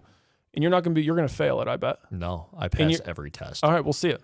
But Except you tell someone to brace their core, brace your core, brace your core. Rib cage drops. You are encouraging dysfunctional motor programs. That is collapsing your T-spine. And with the overabundance that we go over our head in CrossFit, that's a massive problem. I don't understand why. I mean, I hear what you're saying. I just don't know why it's a problem. Because you're promoting dysfunctional movement, because your T-spine is collapsed. One of the hardest things to learn in a CrossFit gym, I tell a lot of people this. Not in a CrossFit You're gym. Using the reason about why it's wrong, but why is it wrong? I'm going to tell you right now. Oh, okay. One of the hardest things to learn in movement, if you're snatching, no matter what you're doing, is that your upper spine and your lower spine move independent of each other. One is a mobile joint, one is a stable joint. One is never supposed to show mobile expression. Is that T? For T-spine, yeah. Your T-spine is supposed to be mobile. So when you round, and this is not true in gymnastics. In things in gymnastics, a lot of rules change. I'm talking about weightlifting for the most part here. Moving external loads. Is that your lower spine is supposed to remain neutral here. More flat. Core reflexive. Your T-spine needs to remain extended. The amount of people in CrossFit gyms that if they learned how to keep tension in their midline, keep that bracing reflexive with their glutes activated, and have an elevated T-spine, the amount of shoulder injuries and shoulder dysfunction would greatly decrease. But I'll be poking you around in a little bit, and we're going to be testing this, and I'm going to be telling you what to think about, and it's hard. And the problem is I'm going to be having you do a good morning, and it's really hard. But the problem is we're going to teach people to try and snatch and try and maintain these points of performance that I'm going to tell you about. It's if I saw an L2 or an L3 or CrossFit education course and they are teaching things like this, that I went and found information from this on Cal Dietz, I would be, it's good, it's right, it's on the right track, and I fully believe it. That's the first thing you asked me. And we can go into this second one. The second one's more profound. Heels in the field? Heels? Weight in the heels? The weight in the heels is a problem. It's a little different. It's a little different though. That really, really, really stressed you out. The weight in the heels, yeah, it's a problem. It is different because, I'm going at the two biggest cues coaches use is brace your core, weight on your heels. Knees out. Knees out. Don't do that one. Yeah, Stick we're with the heels. not doing that one. Tell me about these heels. All right. Heels. This one's a little different. This goes back to my point on why we need to be testing the phosphagen system in the way we need to. And this would be my argument for it from a biomechanical sense. When you are in nature, doing whatever, climbing a mountain, sprinting, jumping, picking up a rock that's in front of you, dodging. I don't like where you're going with this. Dodging a tree branch. I know where you're going with this. I don't like it. When you produce force, you don't do it through your heels. When you transmit force, you do not do it through your heels. You do it through the ball of your foot. And I'm not saying we should not be training through our heel. That's not what I'm saying at all. We absolutely need to be still training force production, primarily driven through our heel. We need to be doing heavy back squats with a lot of weight on our heels. That's not what I'm saying.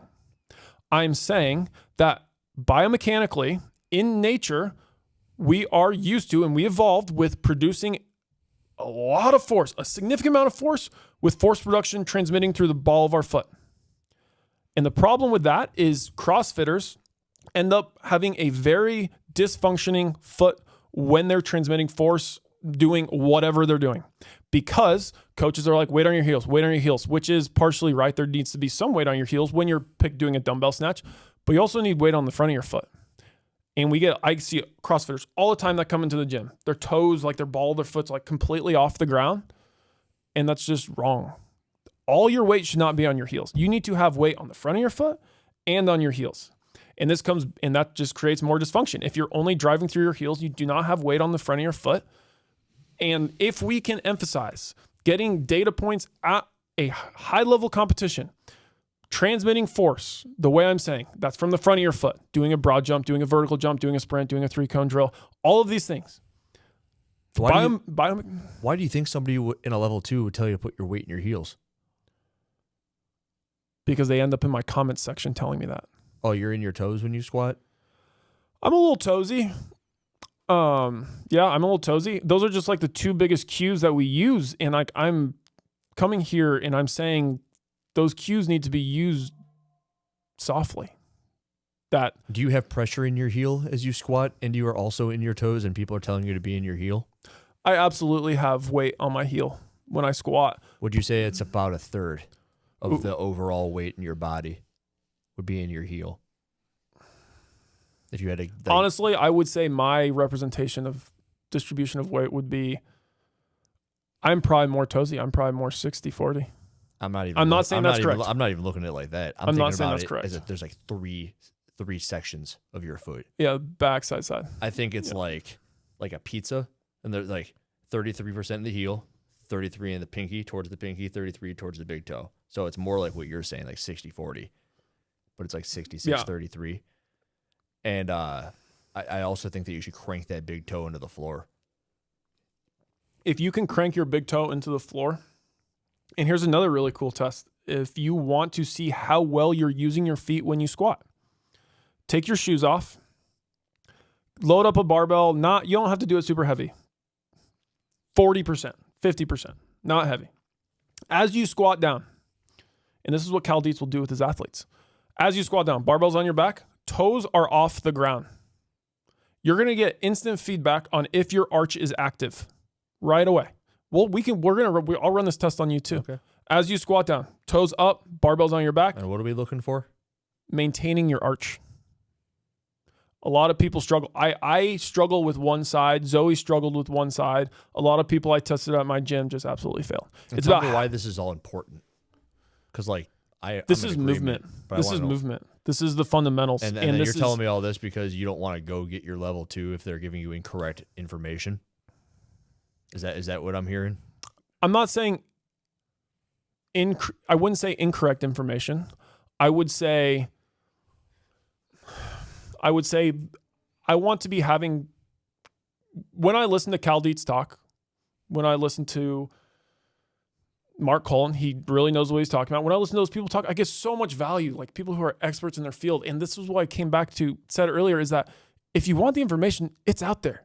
Just go get it. Like, it's all on the internet. That me going to an L2,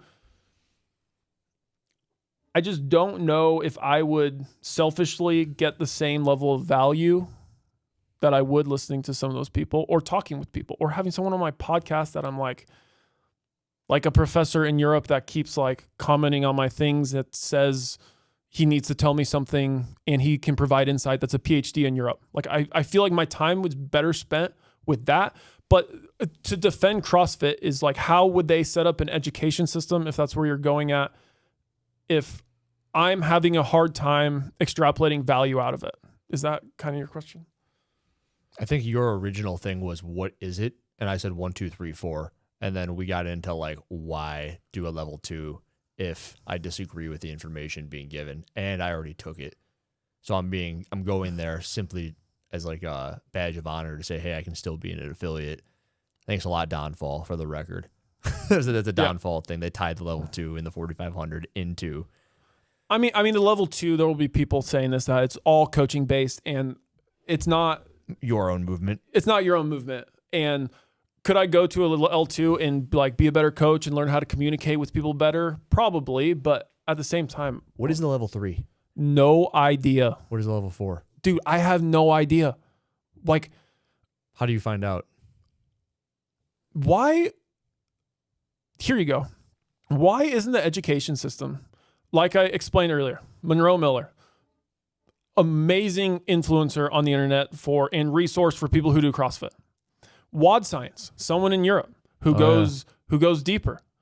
Those two media outlets are so good at what they do in providing value to people and finding truth and giving people information is that like, and I don't know my place at all yet. I just started posting, but my contribution, I would love to think would be somewhere along the lines of what they're doing is that shedding light and talking about truth and expanding what we understand fitness and GPP to be. Level 4. The certified CrossFit level 4 coach is the highest credential offered by CrossFit.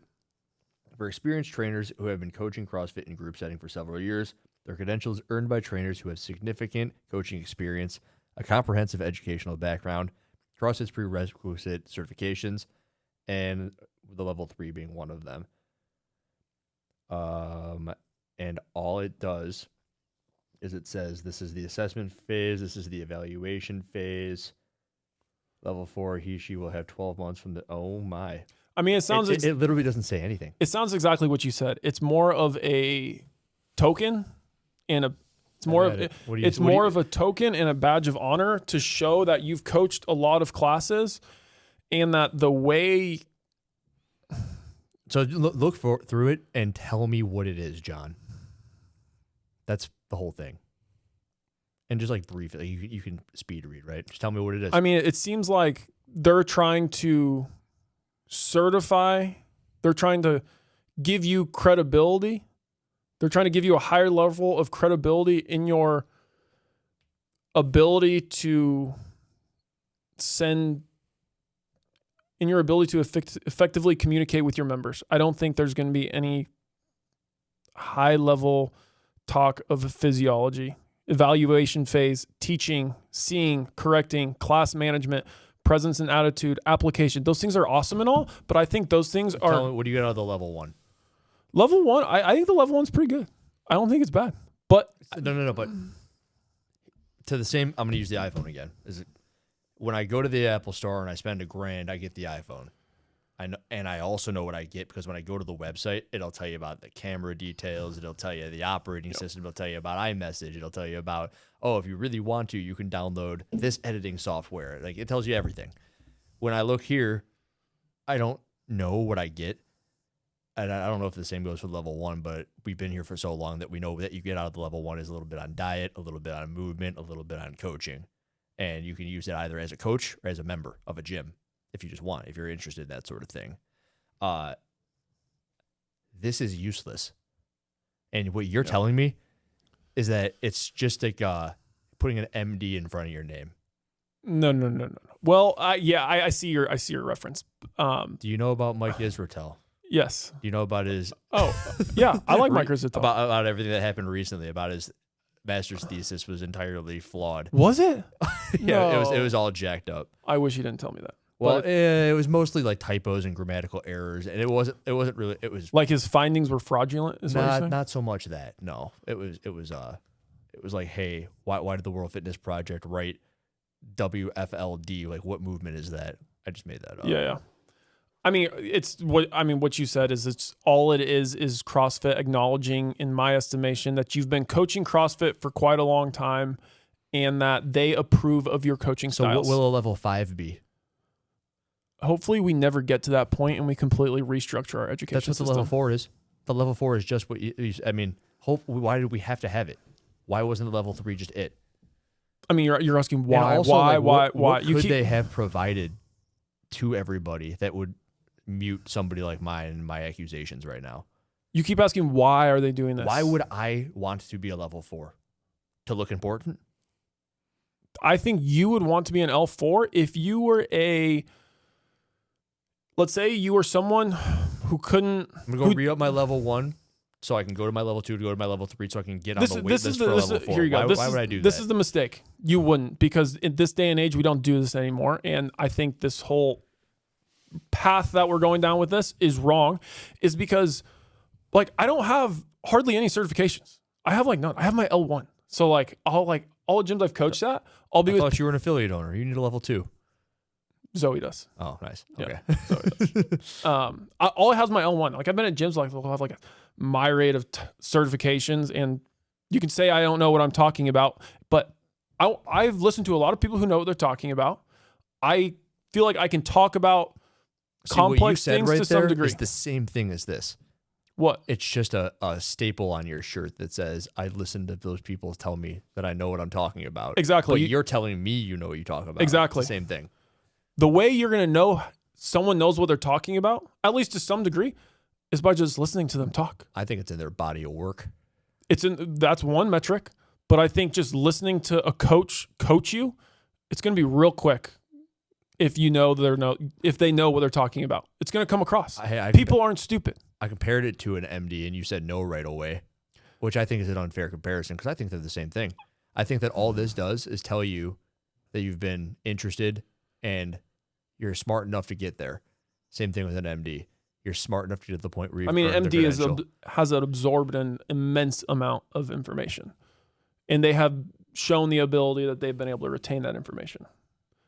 How is there a mass amount of information that they're absorbing here? I would say most of the L4, from what I just read and with the little I know, is that it seems like it's a lot of just like communication and like personality kind of stuff about communicating a cue properly. That's the way I see it. I don't see a mass amount of volume of information coming through. And this is one big thing that I think is super incorrect about our space, is that when you are trying to cause change in someone's movement, if someone's lifestyle, in someone's diet, the best way to get them to change is from education. And I learned this from Jason Phillips. Education drives compliance. So if I tell someone at the gym, eat more food, and like that, it's just like transactional, and I tell them, and that might be what they need to do. But if I don't sit there and explain for 2 to 3 minutes why they need to do it, they're not going to buy into what I'm saying. That 2 to 3 minute conversation comes from knowing what you're talking about. Bro, and you got to get out more. What do you mean? Because you're right, but you're only like half right. How? I would say you got to get out of the gym more. You're like 5% right. Why? Because you're right. Like that guy's going to change, but 95% of the other people, they just want to be told what to do. They want to appeal to authority. People like being told what to do, but the same people who oddly enough hate MDs are becoming MDs, and they are hoping for appeal to authority. I think there's people. That's all L4 is. There's people out there like that. I think there's a large amount of people out there that if you teach them what you're trying to get them to buy into, and you present why you're telling them that, this long-term sustainability. Wrong. No. See, you don't think you've told me you spend a lot of time in the gym. I'm telling you that not most people. How many people are at your gym? Got 150? About people. They're there for a reason, because that's the population of people that will do that. So you're saying go find a bunch of average, ordinary people out there. They ain't like that. They're not like that because you're they saying would rather you tell them eat food or go run, and they don't want to know why. Okay. Here you go. Telling them why longer will make them less likely to do the thing you said to do. Unless you take it extreme, like, hey, you're gonna die if you don't go run. Then they might perk up a bit. Like you, but like everything between the truth and the truth. I just don't know about that. This would be a great video. We're gonna leave here. We're gonna do the test in the garage, and then we're gonna go to Oak Brook, and we're gonna start asking people out there. Sweet, let's do it. Oak Brook's the shopping mall over there. Yeah, I'm starving. Oh, you're hungry, dude. I need to eat. Okay. We'll come back to this. I got some questions. Fine. Good. There's intermission. There's a lot of things we can cover still. Why are you an affiliate owner? I'm an affiliate owner because I do enjoy, for a long time, I was just competing and I was just working on myself. And I feel like it was like this absolutely selfish endeavor that everything I was doing was surrounded around me. So when I'm in the affiliate helping people, I'm like, I'm doing something that's beyond just myself. And it feels good to help somebody who's just a little interested in getting fitter And I feel like I can give them value and help them see progress. How long has that been as an affiliate owner doing that? Specifically an affiliate owner, 26 months, but I've been coaching people for the last 10 years. Before we broke, the last thing we were talking about was the level 4 of the certification process. I dabbled a little bit in the 4,500, and like, why do you remain an affiliate owner? Do you see value in affiliate ownership? Good question. And if so, like, what I is it? see value in affiliate ownership because I believe in CrossFit's mission. I believe that Greg did figure out some profound truths with GPP and how we should train the general population for longevity. Why do I pay my affiliation fee outside of me just believing in that message? And I've talked about this on my podcast, is I almost see it as a tithe to a church. Oh boy, Lauren Claville's gonna love that. And you don't know pop culture. I don't know pop culture. But she connected the open registration fee to the CrossFit Games prize pool as Catholic guilting the community into signing up for the open to pay the athletes to the games. And that's what you kind of just said as a tithe. Yeah, Same deal, yeah. I hate to say that out loud, but do we get some lead generation from being a CrossFit gym? Yeah, I don't think it's very big. I think people nowadays are smart enough when they go to a Google search bar, they can type in gym or they can type in CrossFit gym and they can kind of see what they want. And secondly, and I think I might be a little unique since I competed at a high level for a long time. My fiance Zoe competed at a high level for a long time. We do have some name recognition that we do get some leads from just who we are and but having again, a that's a CrossFit deal. So like, it is a CrossFit deal. And my success has come within the ecosystem of CrossFit. So I do feel like that's the tithing. I am obligated to give back to CrossFit, but I can't give you like hard objective metrics that I'm like, I absolutely have to keep paying it for this reason and this reason. It's just almost more so, it seems ethical to me. That's crazy. I don't like that one bit. That's just the way I see it. What I do, I understand what you're saying. I don't like it.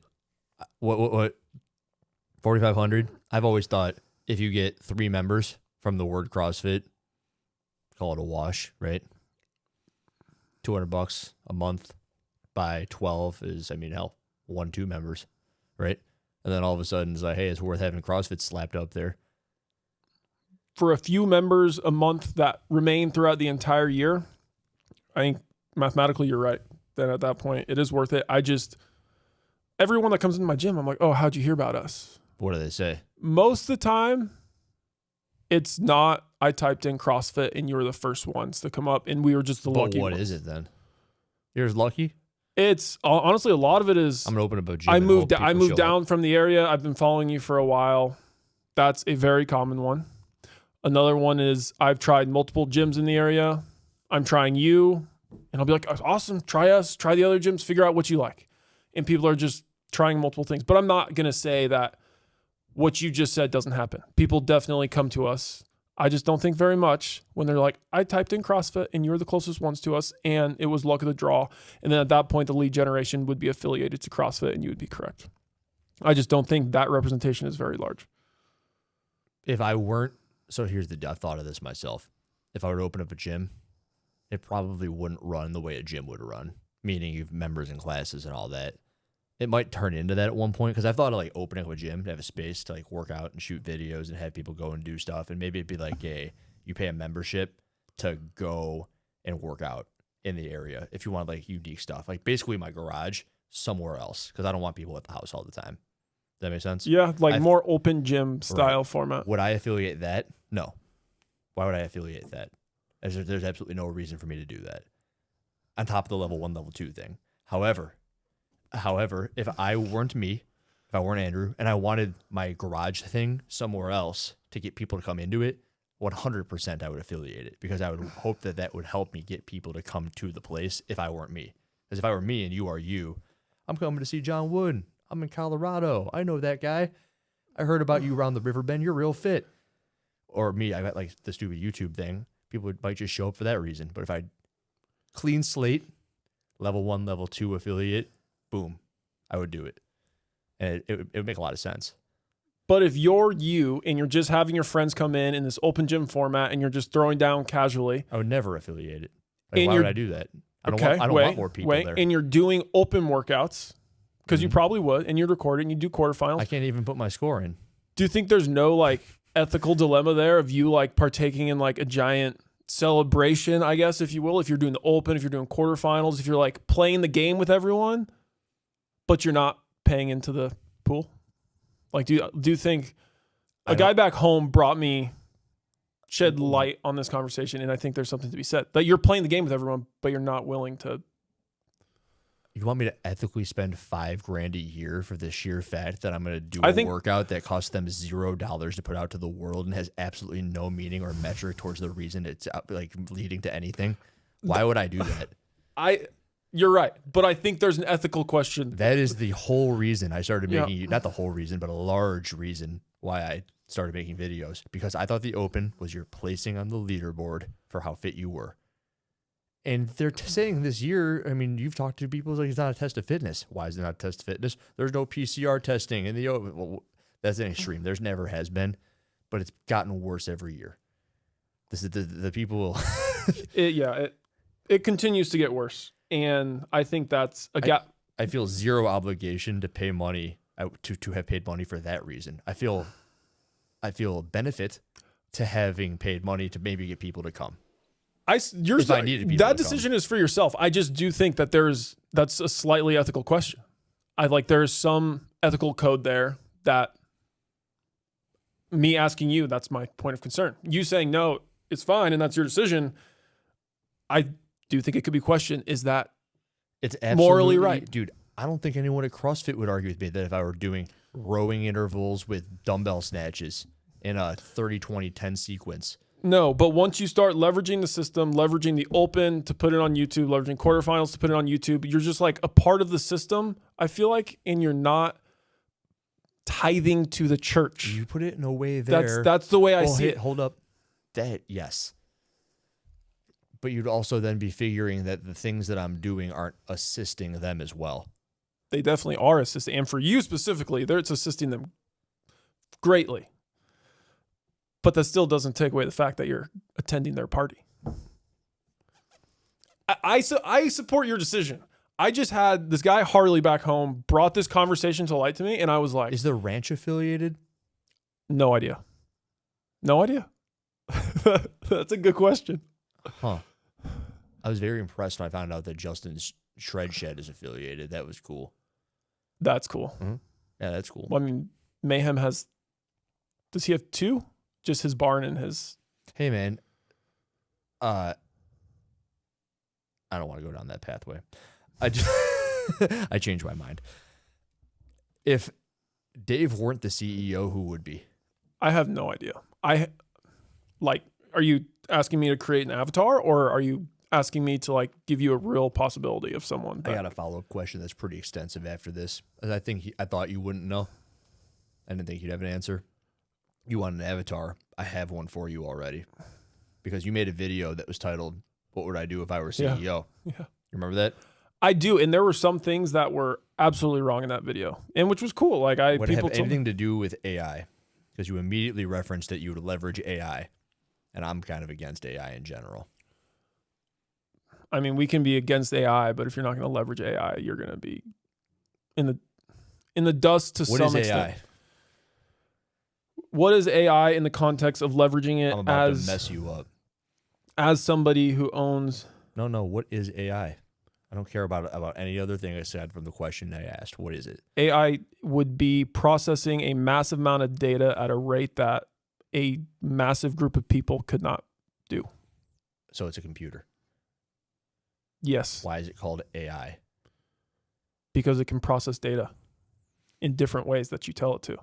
Remember, and it can process data in ways that you don't even tell it to, that it'll tell it to you back. It's an extension of 2 + 2 = 4. That's what AI is. Yes. Okay. Yeah. I mean, over and over again, I think fundamentally, you're right. It's a bunch of ones and zeros. To the billionth degree, where now 2 + 2 = it thinks you know what you're talking about. Yeah, and I think it's going to... But also it thinks that it's giving you the answer you want to hear. It does, and I think the bias of AI is large. Like from what you just said, it tells you what you want to hear. I've been thinking about that a lot lately and trying to like ask it things without, because once you give it your bias, your host. Dude, I made a whole video. Did you know Scott Vandersloot? Yeah. Mayhem video guy. Yep. He made this whole video, and I made a response video. I was talking to Grok, and everyone's like, he's talking to Grok. I was going to make a follow-up video where I had to argue against me for him. I didn't do both. I just let everyone And shoot. it didn't work. Well, I didn't do it. You know, they take a little while. I don't like... But anyway, when you said you wanted the AI to be something that used at CrossFit, I was like, I don't think I like that very much. I think you could use... Let's say they got 100 people working over there. You think that just using AI is going to be beneficial for everyone else? Or do you think it's going to I think it would be... I think it could be beneficial in the way I presented it in the podcast. See that, Tiger? Yes. What if everyone wanted one? I'm just going to have computers make them for everybody? It's like, no. I don't know what that name says, but it looks like Del King Knight. I don't know what that says. We're talking about art. We're talking about AI. CrossFit is a work of art. All of it. The application of it is. So what is AI going to do? AI, I think the way I presented it was something to do with the healthcare system of... Oh, yeah, you're like right. it could entwine with something... Community care, yeah. Something with community care. And I think you could entwine that with actual workout data.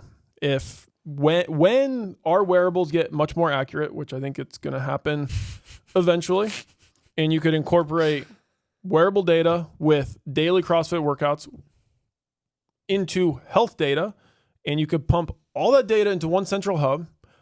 I don't know what kind of stuff we could get, but that would be powerful. If you work out X times, and then we can see how much A, B, C biomarker change. If you're getting blood work done every year, it's a massive amount of data towards a demographic of people that deeply care about their health, that are going to be having wearables, that could be on community care. And if they're not, they could be on a different healthcare system, but it's just a entanglement that you could have with community care and with CrossFit. If it could be like, you could put in workouts into AI, all the workouts you do in the course of a year. Like it could tell you how many pull-ups you did, how much work you accomplished in a year.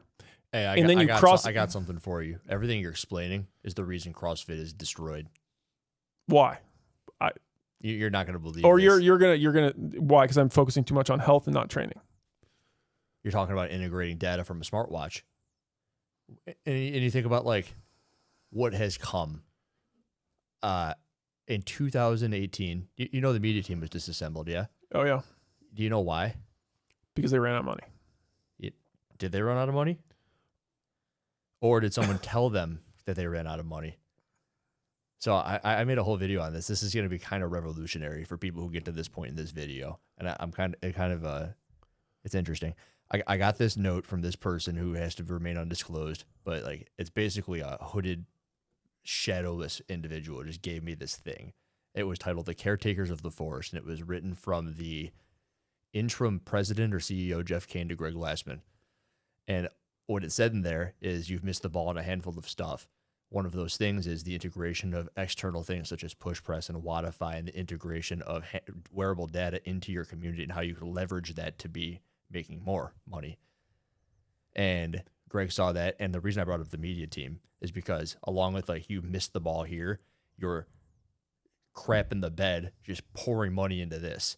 So Greg's like reading this itemized thing and he's like, yeah, see a media team. And then that was also part of it. I don't think anything was acted on that you could see, but everything you're saying is kind of the reason we are where we are, is what I'm getting at. You're saying it was the misalignment of focus points. I don't know. That we weren't focused on the right things. Like I said before you started that. Well, it's the whole thing that Greg's thing was making the pie larger. And what this report was telling him to do was, you were giving away too much. Like you should have had your own personal version of what push press and Wattify are, which is that they should a platform for tracking workouts so that you have all the data. CrossFit, the company, has the data. You make more money. You control it. You can then tell people of it to something like Gorilla Mind. Hey, we have all these people who do all these thrusters. We have this data that says so. Give us this money for this. So, yeah.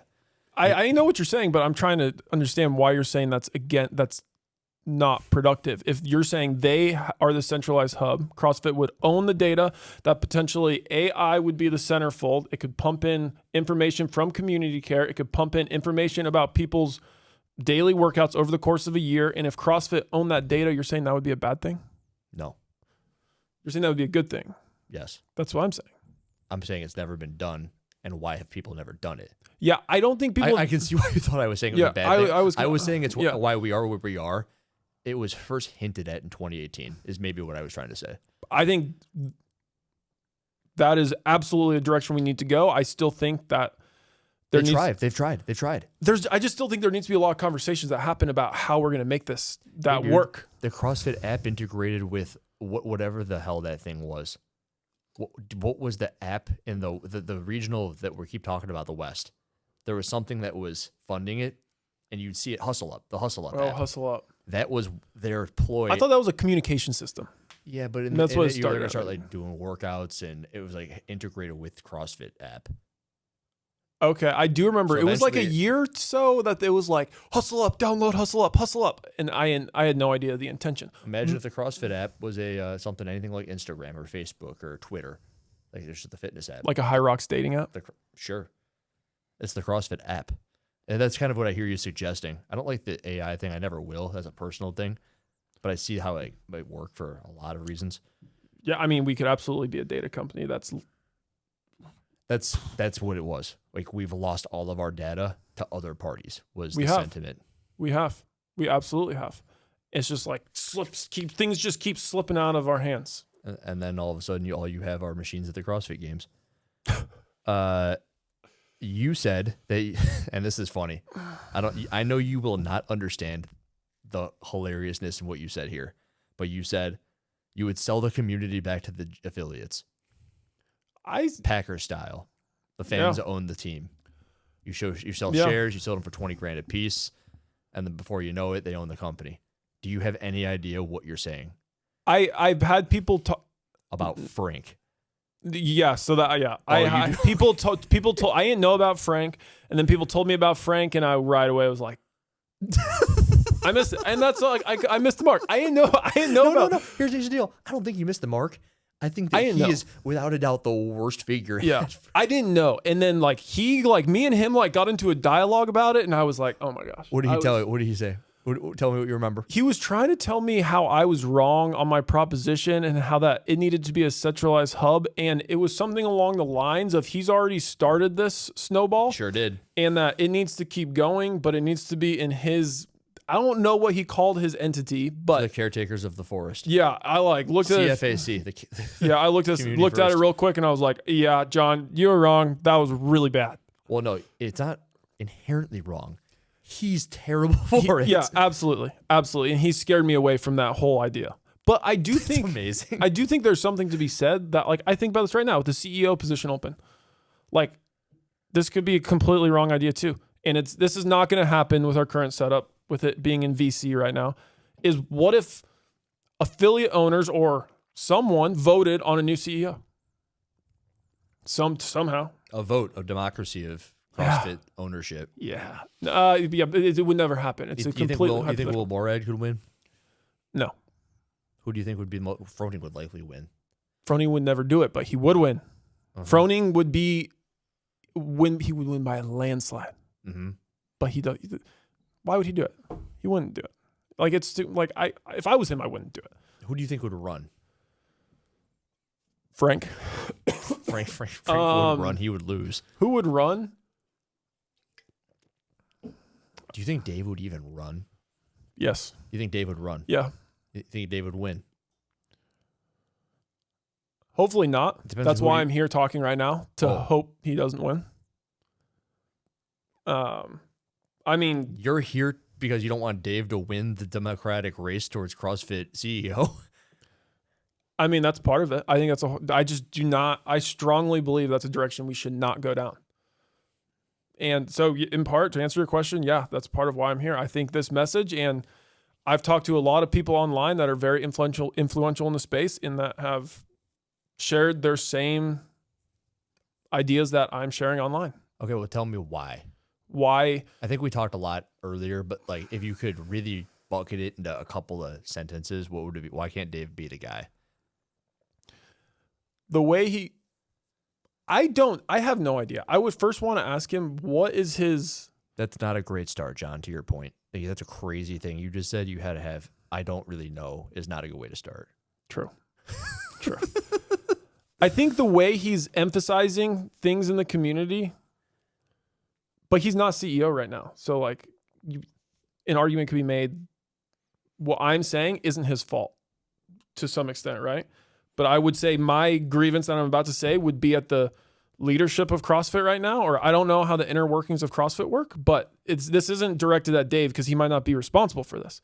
I would say it's the lack of trying to have a end goal, have your North Star be striving for betterment of understanding GPP and fitness. That's what it is. And that's the core of it. And that's what we should talk about, is what even is it? We haven't talked about what it is for 25 years. And that's why nothing has progressed in our space, in my opinion. And that's why we're at the CrossFit Games where people will do handstand walk ramps, they'll do squat snatch, but we won't see how fast they can run and we won't jump. Because we've never like zoomed out and been like, all right, let's see what we're doing here. Let's see if we're still going down the line of why we started, what we're doing. GPP and training and being a generalist. Have you ever asked what CrossFit might look like in 50 years?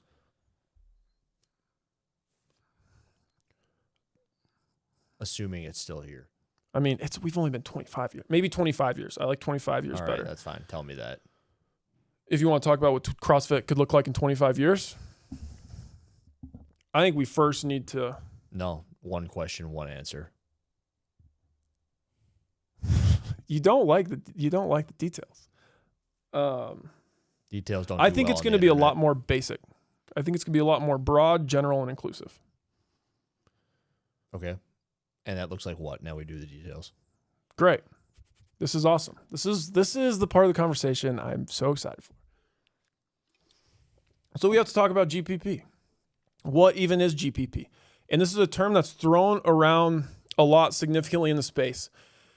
And the way I would describe this right now in our space, so if GPP is this center line right here, like true GPP. You posted this the other day. If we can even figure out what it is, it's in the center though. We know that. And the one thing I posted is that there was other training modalities going out. In this analogy, that's not what it is. GPP is in the middle. And we have like the strength and conditioning world over here, more rooted in academia. And these last few years, there's been this like profound influence of GPP, and it's like getting very mainstream in strength and conditioning. In sports, training people for football, GPP is a common thing. That's why you see videos of Chris Jones doing Pilates and that going viral. It's because there's alignment for the Chiefs, yeah? Yes. Okay. Like there's profound truth in it. And they're like getting closer to like some of the profound truths Greg found out in CrossFit, which is GPP. But my argument is CrossFit's not in the center. CrossFit is far right of the center. And it's right because I use this term a lot when I'm talking to my athletes. We have this, I use this term, that there's sport-specific CrossFit movements. That shouldn't exist, in my opinion. If CrossFit is a true GPP program, why am I saying movements are specific to CrossFit? That's it's like wrong. All of a sudden, you're with Jillian Michaels, man. It's wrong by You know nature. the Jillian I know Michaels she thing? does her like. Oh, no. Her sentiment was there's like 13 movements that are CrossFit movements. That's CrossFit. But that's kind of what you're saying, too.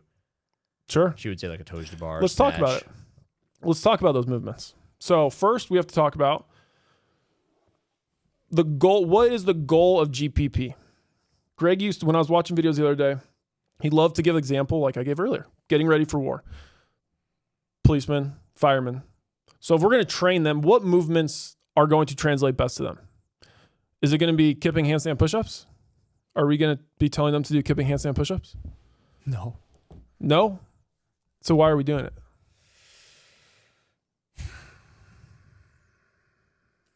Because we got lost in the sauce. Yeah, I got no good answer for you there. We're lost. Can you define GPP? No, it's hard. I'm serious. I'll give you an example. Can you try? I'll give you on why it's so hard. And this term gets thrown around so much. And I said that at the very beginning. I'm like, GPP's right here, but we're still like unsure where it's at. And here's Well, it does stand for general physical preparedness. general physical preparedness, the idea of touching all physical traits to some degree. And I heard Glassman talking about, we have this phenomenon going on that we still can't explain very well. Extremely high performers, or let's say LeBron James, they get so specialized in their sport, their top end performance starts to stall, 1. And 2, they could start having dysfunction on a joint level.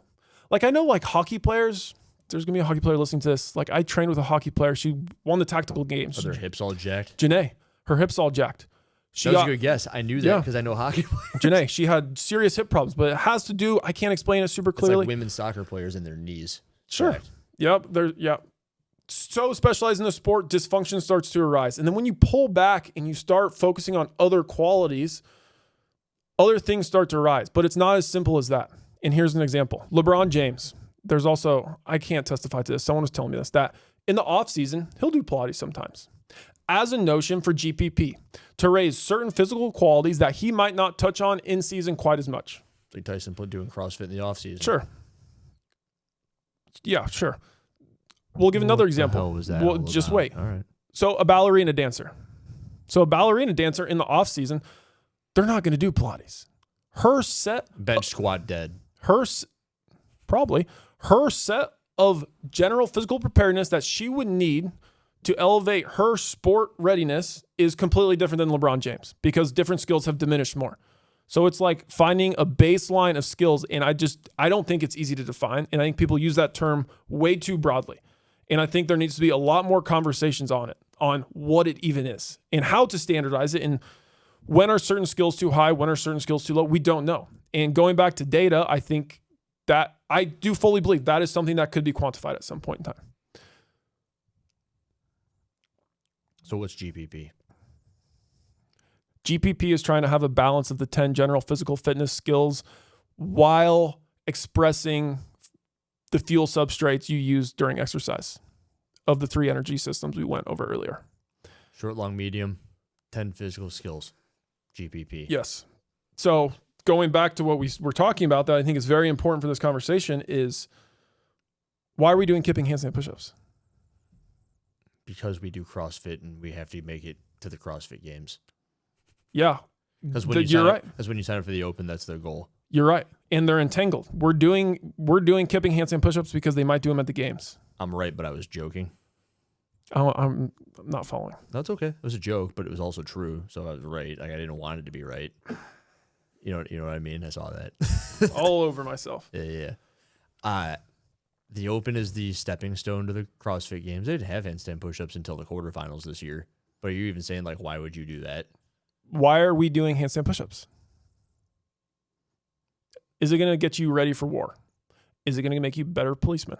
Is it going to make you a better I think fireman? that there's something that's good to being inverted. I think there's something good about learning new skills.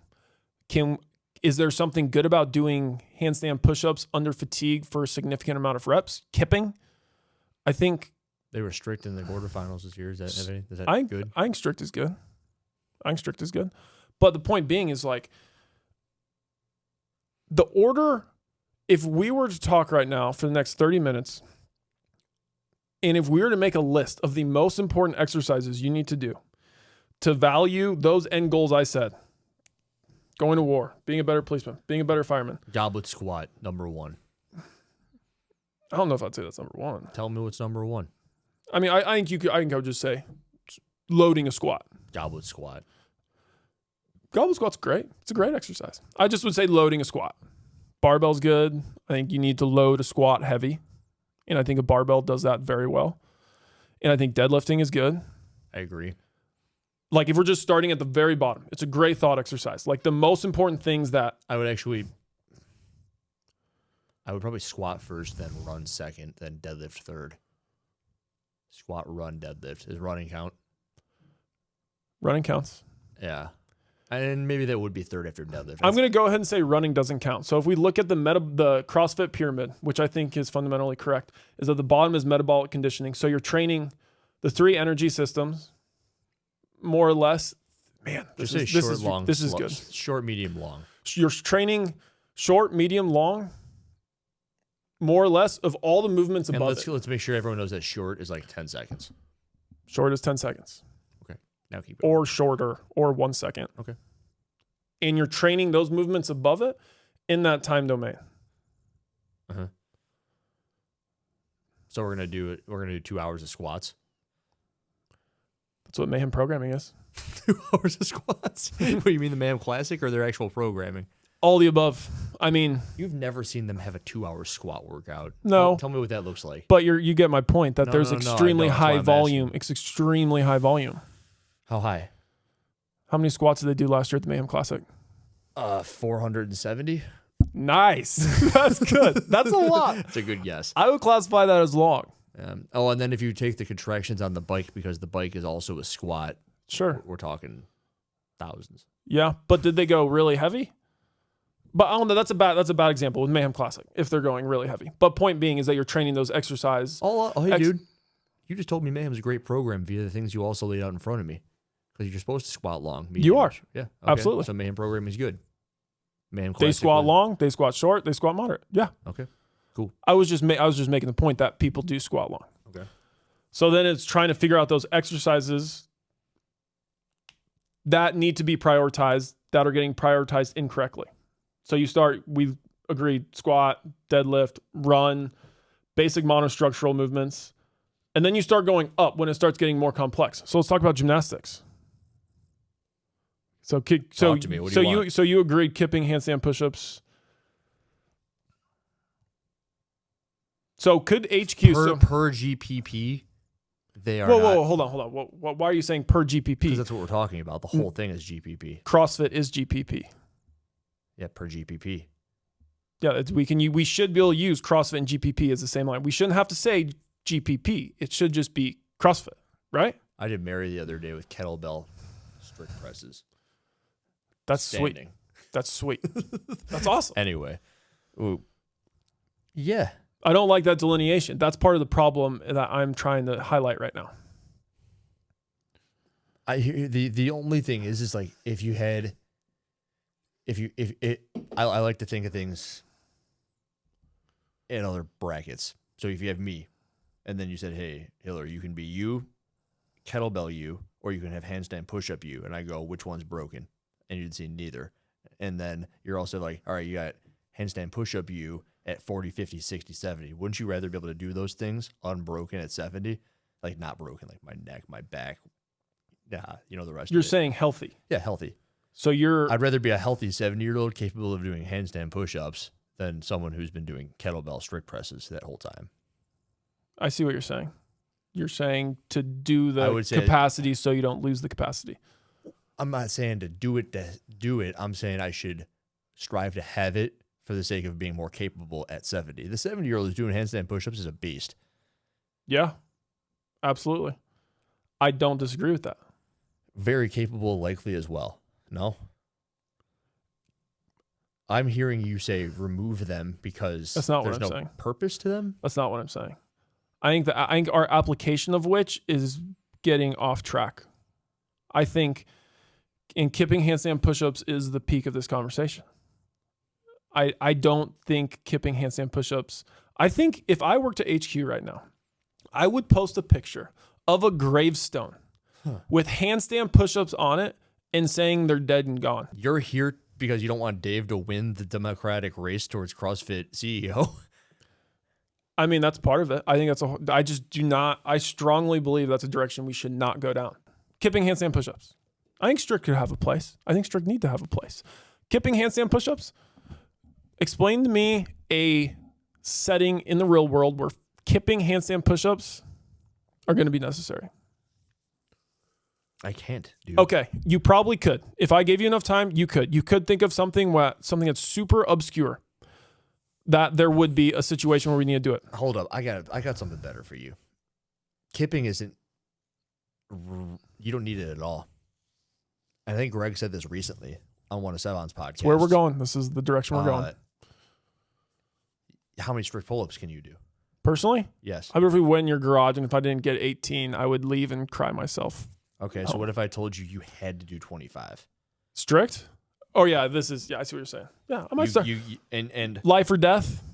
I start blurring the line a little bit. I start probably swinging a little bit. you do 17, and then you're like flinging yourself up there. That's what kipping's for. Absolutely. You don't just kip to get 50. Yeah, you're right. I think that's a derivative of the games. It is, but I don't think it has to be like that. Here's a question for you. Same idea. If we took momentum-based gymnastics, kipping, out of the CrossFit Games, could we still say someone was the fittest on earth? Yes. Absolutely. Absolutely. Do you think it's right that we test momentum-based kipping gymnastics at the volume we do? I'm talking, butterfly chest to bar, kipping handstand push-ups. I'll say it. I'll say no. I don't think it's right. I've never really considered it, so I'm like really thinking on it. Because we're so used to it. We've been going down this line for so long that we can't distinguish between what is GPP and why do I use this term sport-specific CrossFit? And it's like, that shouldn't exist. It should just be GPP. It should just be CrossFit. We should own the center of the line, and we don't.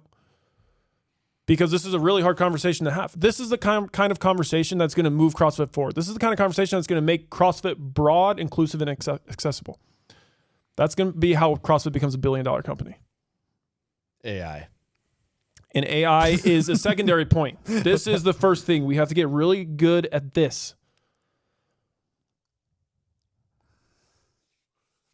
And then here's another one for you. Let's move up the pyramid. We just talked about gymnastics. The next one on the pyramid is weightlifting and throwing. I believe it is, yeah. Weightlifting and throwing. Yeah.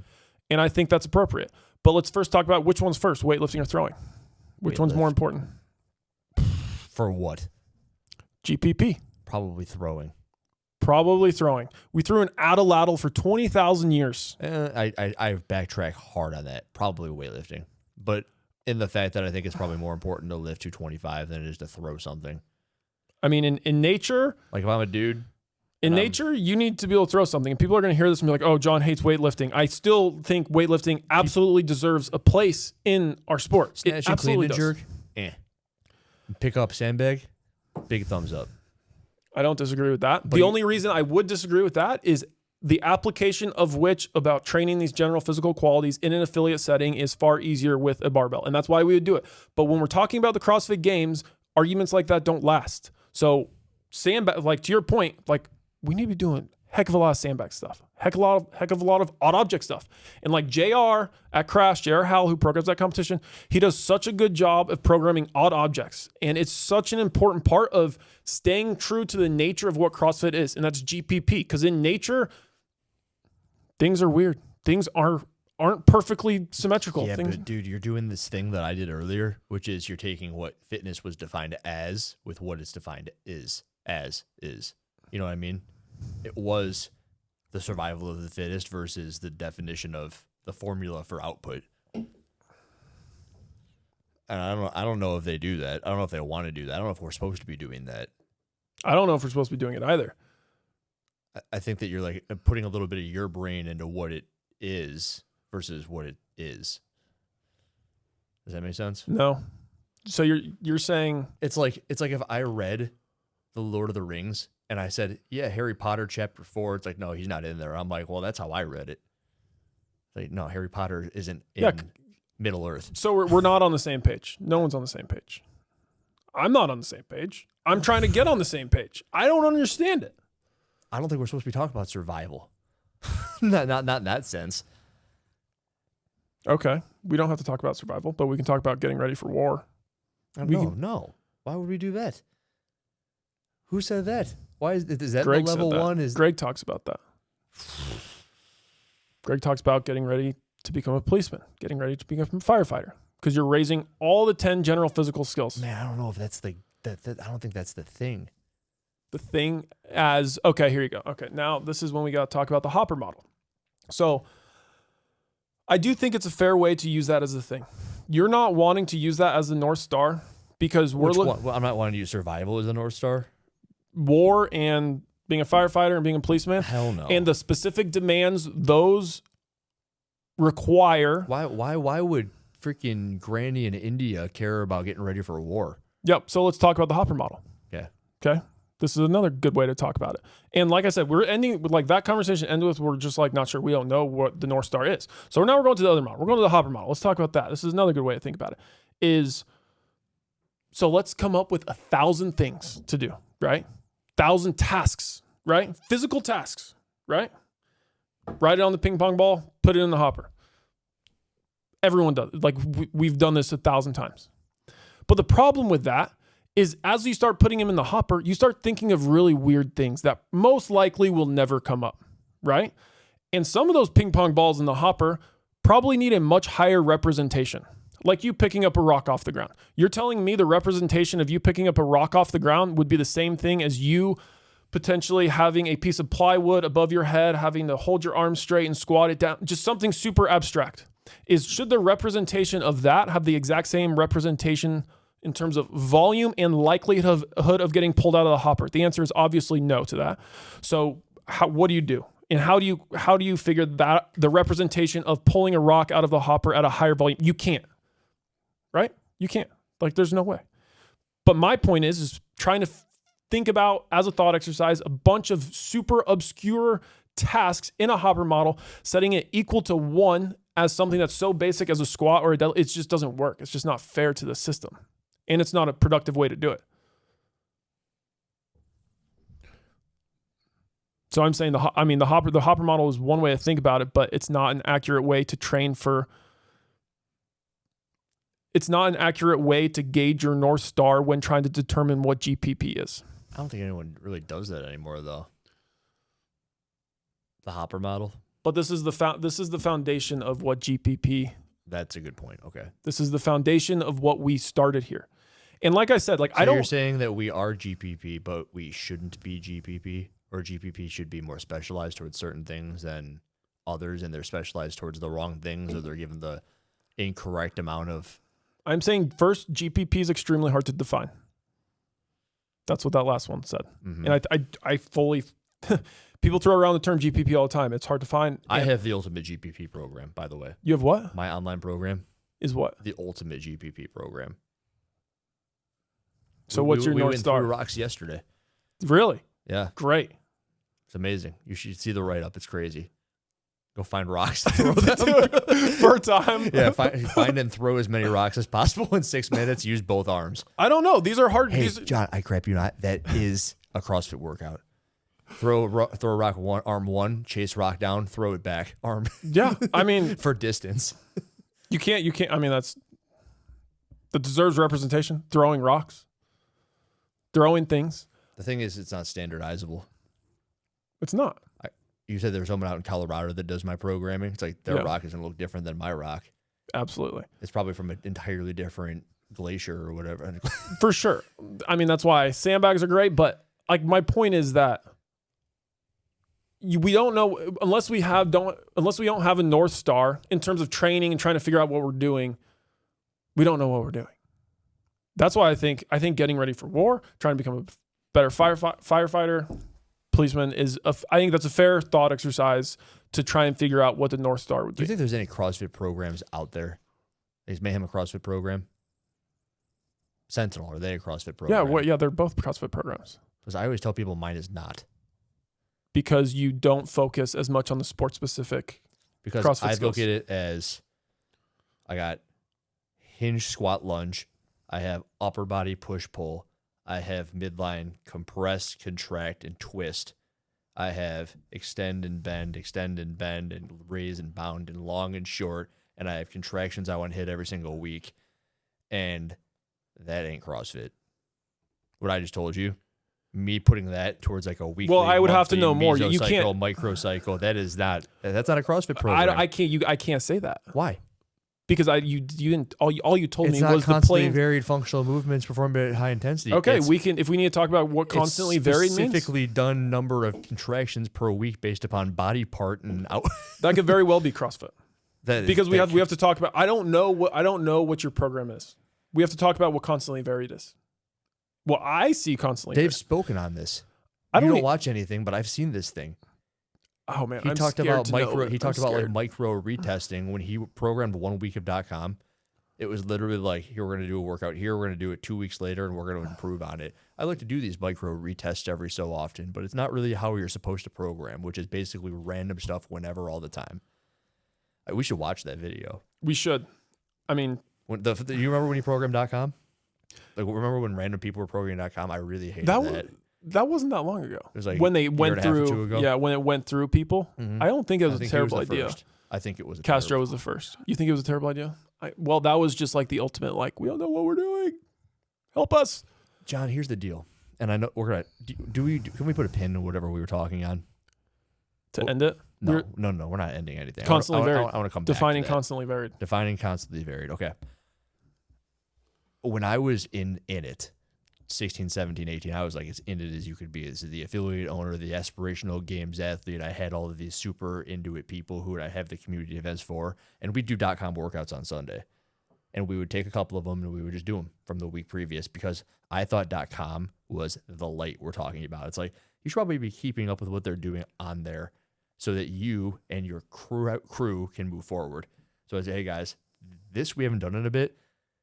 Slips were very popular at that point in time. And we would do some slips and then we'd be like, all right, check. And maybe I would integrate it into the gym's programming as a whole moving forward because I'd never heard of it. And I'd be like, cool, they gave us something new. And when I saw Dave programming and then I saw, it was like Ibex. Yeah. And then like whoever else there's a ton of them. What was I supposed to do in 2017? Oh, I'm going to go do Ibex programming for 2 weeks. It's like, why would I do that? Well, that's CrossFit. But that was CrossFit as far as I remembered it. There was some dude way up on a hill giving us messages from above. Slips. Like, oh, yeah, slips. Yeah. I mean, you're spot on. What is it? That's what you're saying. What is it? But I think I can defend that what you're doing might be more CrossFit than what you think. Shut. I don't want it to be. It ain't. I think you might be wrong. Well, go ahead and tell me. Because Are you defining what constantly varied is now? Are we going back? Maybe. Go ahead, hit it. I fully believe, I believe in the CrossFit methodology and what Greg figured out through and through, and that it works. Is that what your program, constantly varied, how you express constantly varied in your program, is how we are talking about representation of movements in short, fast, long. I think you cycle through contraction cycles of that.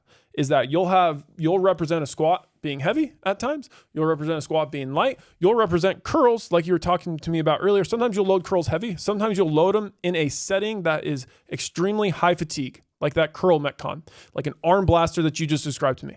I think you're constantly varying the stress that is getting imposed on a muscle fiber and the fuel substrates utilized there. But this is the hard part about that where I think you're falling, and that my entire argument of the phosphagen system and being able to utilize this and why plyometrics are so important is that this touches a fuel substrate on every muscle fiber, that plyometrics aren't just needed for your lower body, that they're needed for your upper body too.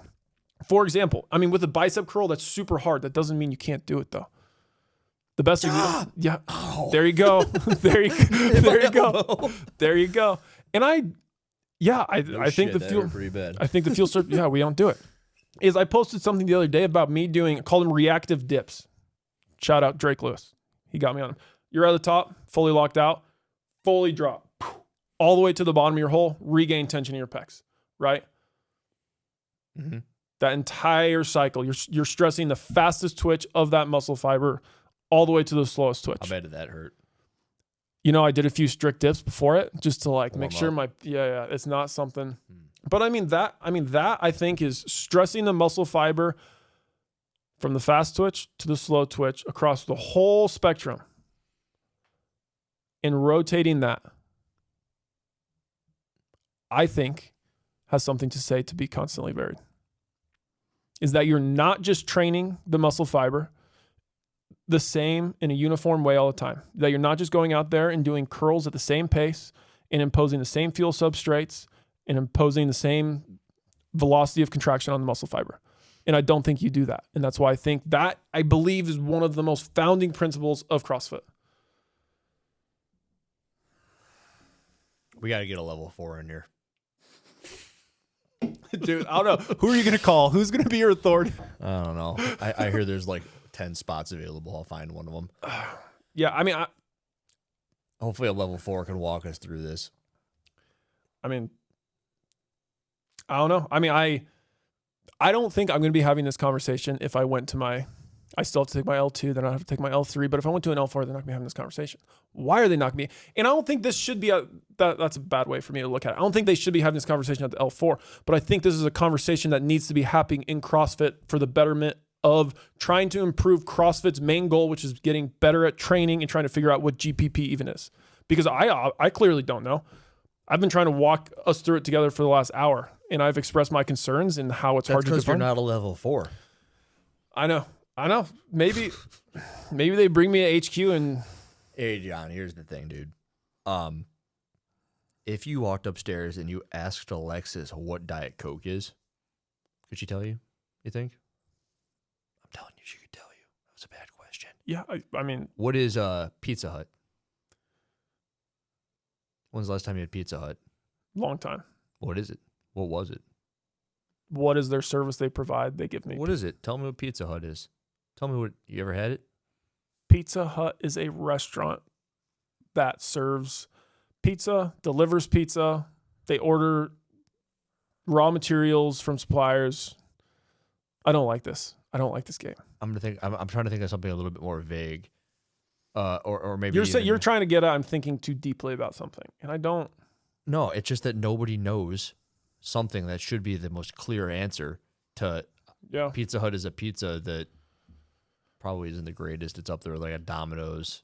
You could have given me any answer, but the thing is, you know more about Pizza Hut than you know about CrossFit. Yeah, there you go. Yeah, I mean it's and you're pretty deep, and I'm stupid deep. Like I've probably seen every video ever put up in CrossFit. Yeah, I'm not nearly as deep as you. Every single one, and I've seen every derivative of everything else everyone else has put out. And if I've seen all that, and I can't tell you this answer, that's messed up. When you can tell me what Pizza Hut is and you haven't had it in a decade. What's CrossFit's mission? Curing chronic illness. Would that be like the collective? Like, would everyone say that? Yeah. That was my question in the video, yeah? I think world's most vexing that problem. Is that the main mission statement of CrossFit? Is that the most accepted? And the reason I get at is I do a trivia question sometimes at my gym. And one time I did naming fast food restaurant slogans. Burger King. Have it your way. No. That is, I'm pretty sure that's their old one. Is it Arby's? Or no, it is Have It Your Way. The old one I think was You Rule, like as the king. Dude, I've never heard that one. I think that's the new one. It's either or. What's Taco Bell? Live Moss. That's right. McDonald's. I'm loving it. What's CrossFit? Trying to find a solution to the world's most vexing problem. Yeah, but I think that a lot of people would say fittest on earth. Yeah, I think you're right. And I mean, I think it should be something along the lines of train for longevity. I don't know. That doesn't zing at all. You need to hire a marketing team for that. But that was Greg. He was a marketing team. He was. And he was, you can look him up. He has conversations that he figured out a lot of answers to on things that. It's almost like he found out the answers as he was talking to people. It is. And this is the crazy cool, part. Right? Yes. Very cool. He didn't know anything, but he found out as he went. You're absolutely right. And like I've only had a handful of podcast guests on, and I feel like I've learned so much about some of these things I'm talking about, because I'll just like ask them their opinion on it, and they'll give it to me, and I'll be like, I think they're onto something. Maybe like it might be something small, but you're right. It's talking about it like it might, like people might get mad at me for being like, oh, you're destructive. You're saying we shouldn't be kipping. I mean, that's not what I'm saying. I'm just saying we need to have a conversation because we need to figure out the answers, because I don't know what's going on. And we're never going to figure out the answers if we're not willing to talk about it. And I don't think we've been talking about it in all the media you consume.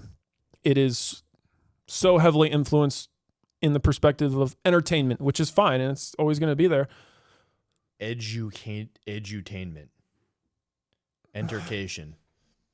It's entertainment. There's not a lot of education. You think there's a lot of education out there? Yeah, I got a lot of it. What do you mean? I made one on how to like shave your calluses on your hands. That works. That's something. That's probably like 4 years ago. That's what I know, but like, yeah. Hey, I have an entire training channel dedicated to education. Yeah, and I think like I just posted something about doing double unders. Like that in some ways is education. But like what I'm talking about is like this is like the stuff that matters, and this is the stuff that matters for CrossFit ever to have the opportunity to get to become $1 billion company. Which all the stuff we're talking about. Yes. I mean, if we don't know what we're doing, where are we going? So I think we talked enough about that. We could talk about regionals. Oh, you're taking the reins. I was about to bring us there. Good. We're thinking similarly. You talked about regionals. What do you want to talk about regionals for? I want to talk about regionals because the first way we could look at it is when I started training hard in 2015, my sole goal right from the bat, I want to make the CrossFit Games. I was one of those crazy people who walked into a CrossFit gym and was like, I want to make the games. And I never really did, but I tried. 2016, 2017 wasn't very good.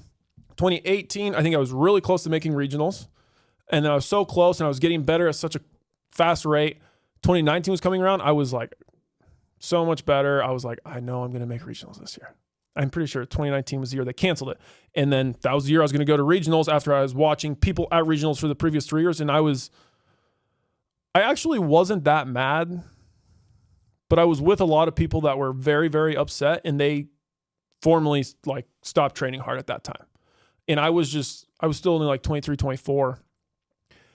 And like, I just saw the destruction that I had to them. And I was just like, wow, this sucks. And I was upset myself, but I was so set on, I was like, I'm going to be doing this till I'm 30, and I'm 30 now and I'm not really doing it anymore. And that's okay. But I was willing I knew I was going to put in the next 7-8 years, in which I did.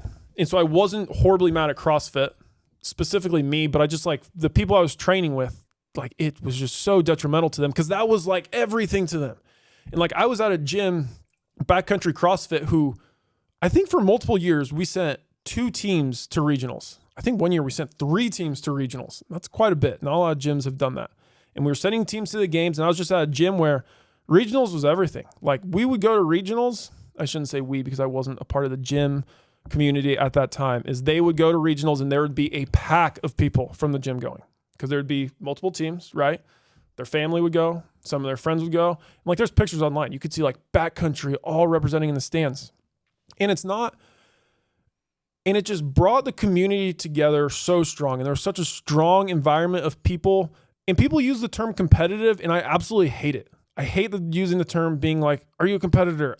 I'm like, I just don't like it. I like to think about it as I'm someone who really wants to get better.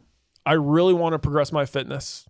I hate how often you use the word think, but keep going and feel. I use the word think because I'm self-conscious of what I'm saying is super inaccurate, and I use that as like a crutch. Everything you're saying is just true, and you were also a competitor, so carry on. Yeah. Don't worry, you just started making YouTube videos. You'll get. I know. It'll come. It's all right. Keep going. So I was a part of this gym community, and I saw the profound effects regionals had on the community. It was massive. And then all of a sudden they took it away, and then it's literally just like a light switch went off. And I remember we were at a meeting Not for you, but for everyone else. No, I was here for this. The light switch. What was the light switch? Regionals getting canceled. But what did it affect? I'll explain it. Okay. So we were having a meeting. There was probably 35 people there. Regionals just got canceled. And they're like, what are we going to do? What are we going to train for? And then no one really had an answer. They didn't know what to train for. Like there wasn't really like a crazy amount of local competitions. And then like, it was like every month, like 2 or 3 people would vanish. 2 or 3 people would vanish and just like stop training and like cancel their membership. Wow. And then fast forward 3 years later, there's like 4 people remaining. Oh, of 35. It was over 30. It was. I remember this meeting like it was yesterday, and and these were all of the competitors, the people who were training much more than an hour a day, and then regional. It took it out of them. So I mean, like I've had that in the back of my head, and then one of the ways. Imagine that by 10,000 gyms. What that might mean. I mean, my data point is like coming from one of the largest CrossFit gyms, probably in the world at that time, in the US for sure. But right, still, so to your cut point, it down to 1/10 the degree. So you've got 3 people, and one of them leave out of every gym. People leave. You lost 10,000 people. Like morale went down greatly. And my post, the emphasis of my post was which I had a post saying this was absolutely the worst year of qualifications for Oh yeah, Brian and I talked semifinals. about that pretty in depth, and it is the worst. It is. But like, there's so much more to that post. That post goes back the last 7 years, like, or 6 years, whatever, however long. What do you mean? However long it's been, that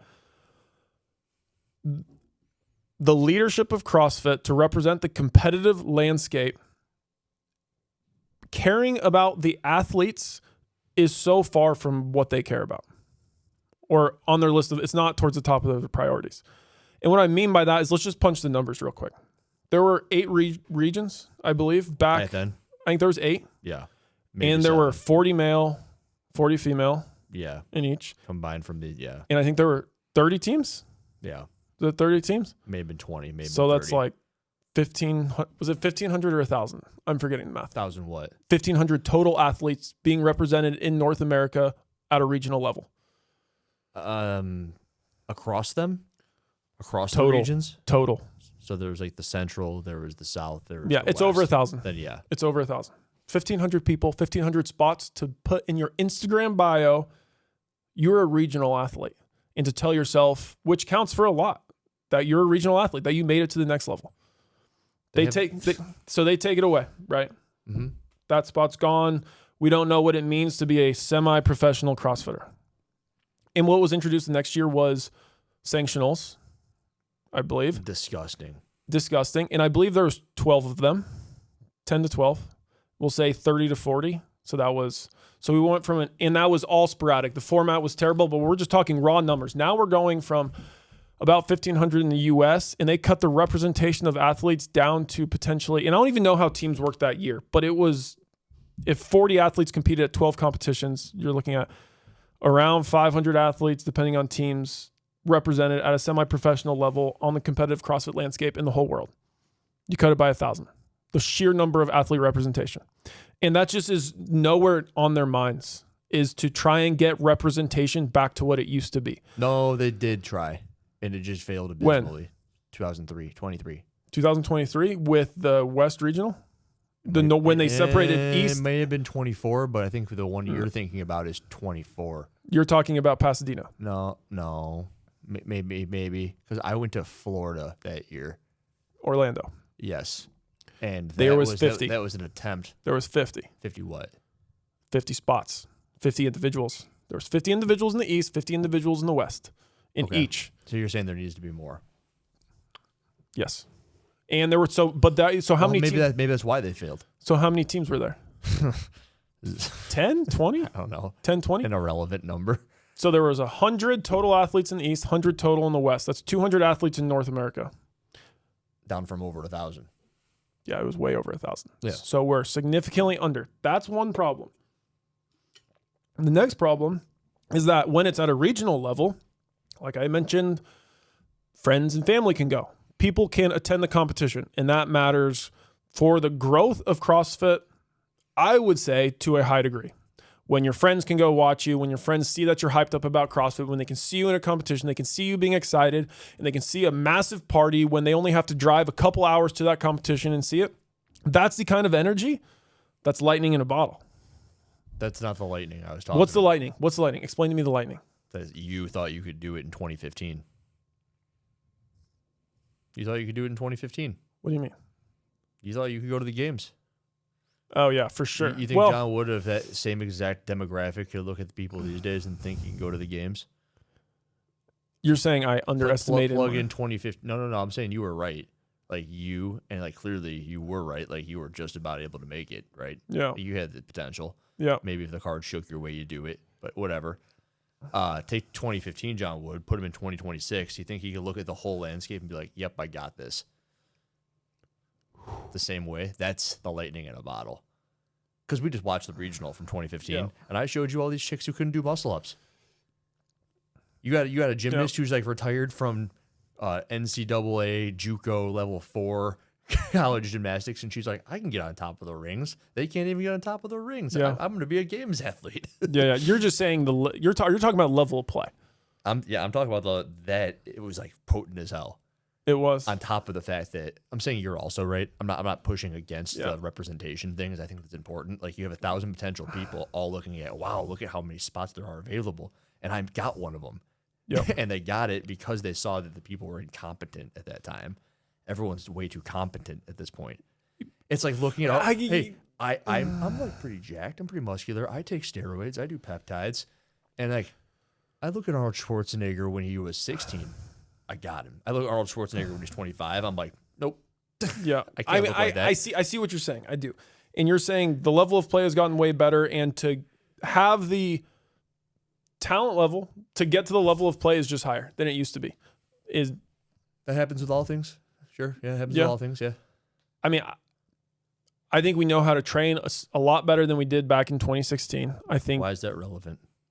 Because it gets you to the level of play quicker. Okay. That I think we matter know to the person who's just watching someone fail muscle ups. I thought we were talking about accessibility to get to that level. No, I'm talking about the delusion that you think you could actually do it. Oh, yeah, that's real. That's real. Yeah, I had it. That's very real. You had it. I had it. And a bunch of affiliate owners also had it. And that's okay. And 4 or 5 gyms have closed around here recently. All of the camp of people that I think we're talking about, or at least I'm talking about. I think it's good to have. What, delusion? I don't know if I'd or say it's closing delusion. gyms. Striving for a goal that might be out of your reach. Yeah. I think that might be a good thing. Hey, dude, I'd have people come to my gym who, and I had a very, very in-shape gym. I remember one guy in particular who walked in, he was just staring at our wall of banners, and he goes, "This is awesome. This is where I want to be. I want to go to the games." And he came from somewhere 30 minutes away, and I'm like, cool. Sign up for a membership. He goes, "Is this going to get me there?" And I go, "It's the first step." Same stuff I tell to people. It's like, "Is your program good?" I'm like, "I got to see what you're capable of first." Yeah. And the dude couldn't freaking squat 225. Yeah. And I'm like, "You got some work to do. You start here." That same dude, tell me I'm wrong, but I don't think that dude's looking at Jason Hopper like, and this dude was 28. I'm like, "You're not." Yeah. I mean, we can talk about masters at this point. If you're 28 and but I'm all for striving for something that might be I'm sure they're out there. There's a lot of them out there. But I want to go to the CrossFit Games. I want to be Rich Froning. I see all these banners. Clearly, you send people these things. I want to do it. Like, oh, all right. Class starts at 4:30, bro. let them live it. Let them live in their delusion, if you want to call it that. That was 2017, 16. I don't think that's happening in 2026.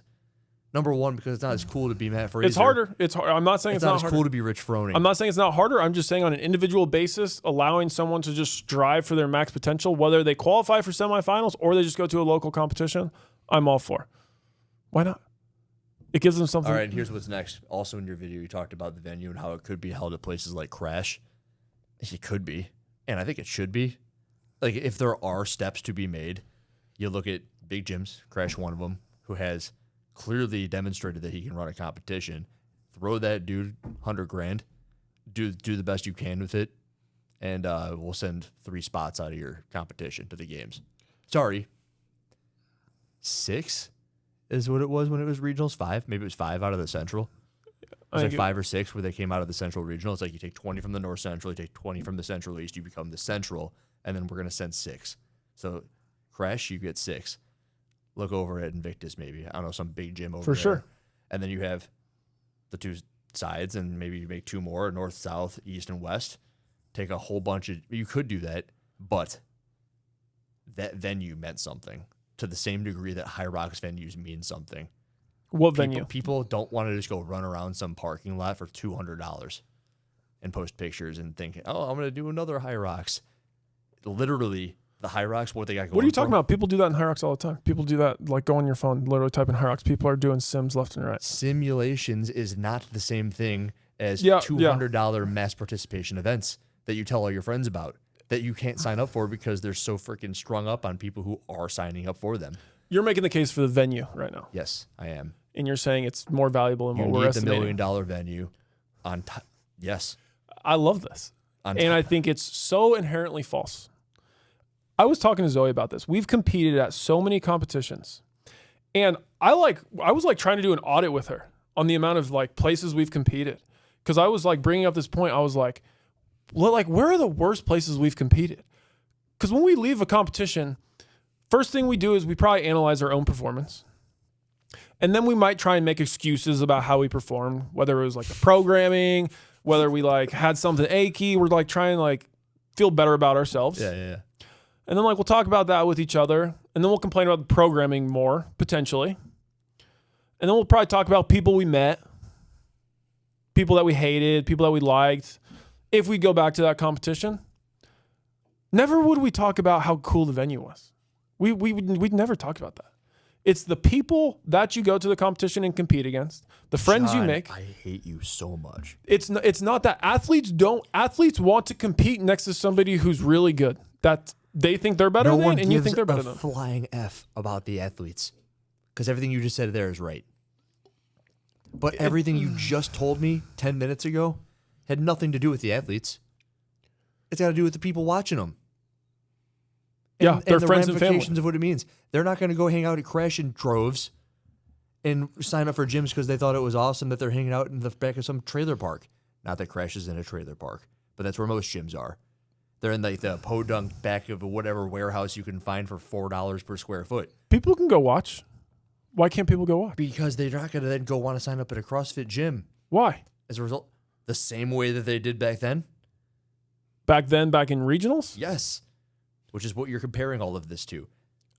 You're going and playing I don't know about that. Dallas Cowboy Stadium. Xenom's got a better chance of making a comeback than CrossFit Regionals do.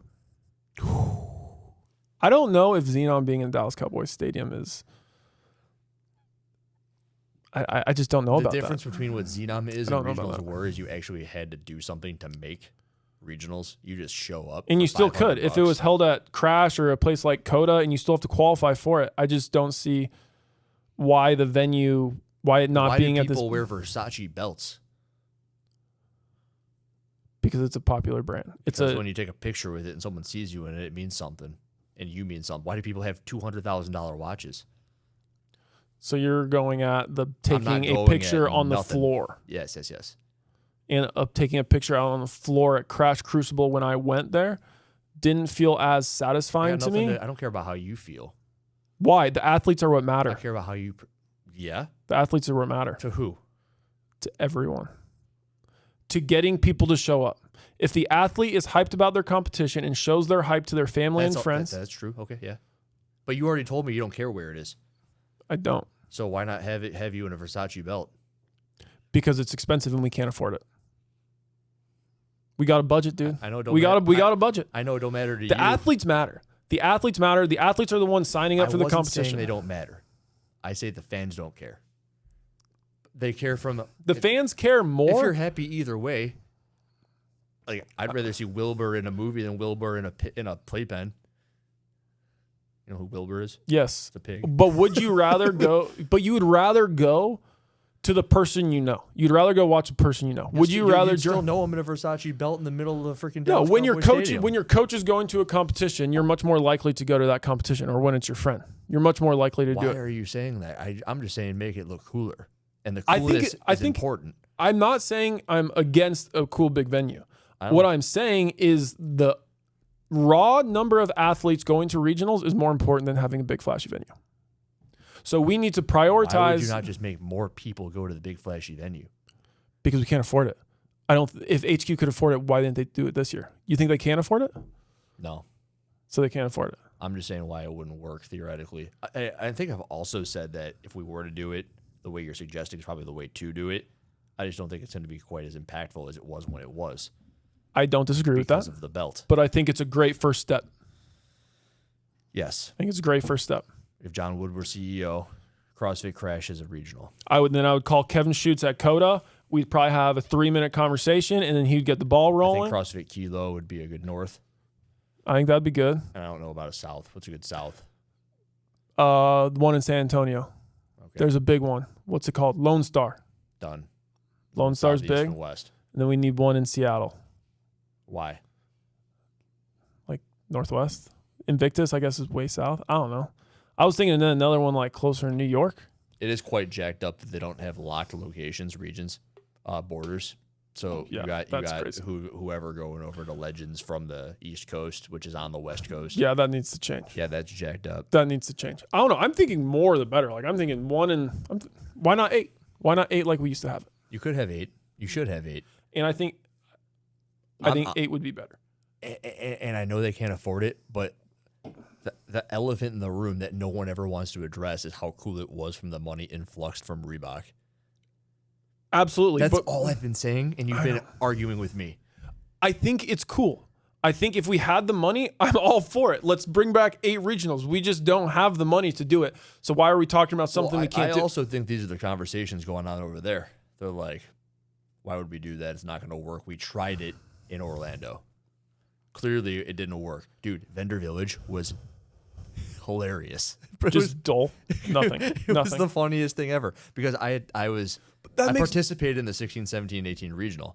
So naturally, I saw Vendor Village, and it was wicked. Like it was the coolest thing, and there was so much stuff you could get, and people were just buying everything out. When I went to 2023 Orlando, it was like there was 4 vendors, and they were all like hanging out by themselves at the corner because people's friends aren't there and they don't want to go. Yeah. I was at a local competition yesterday. Well, dude, I get First year competition. This guy probably had 10 vendors. And there was a zoo. People were stoked. People were thrilled. Interesting. And it was great. I just think you might as well just stream the events on your iPhone too, then, huh? While we're at it. Sure.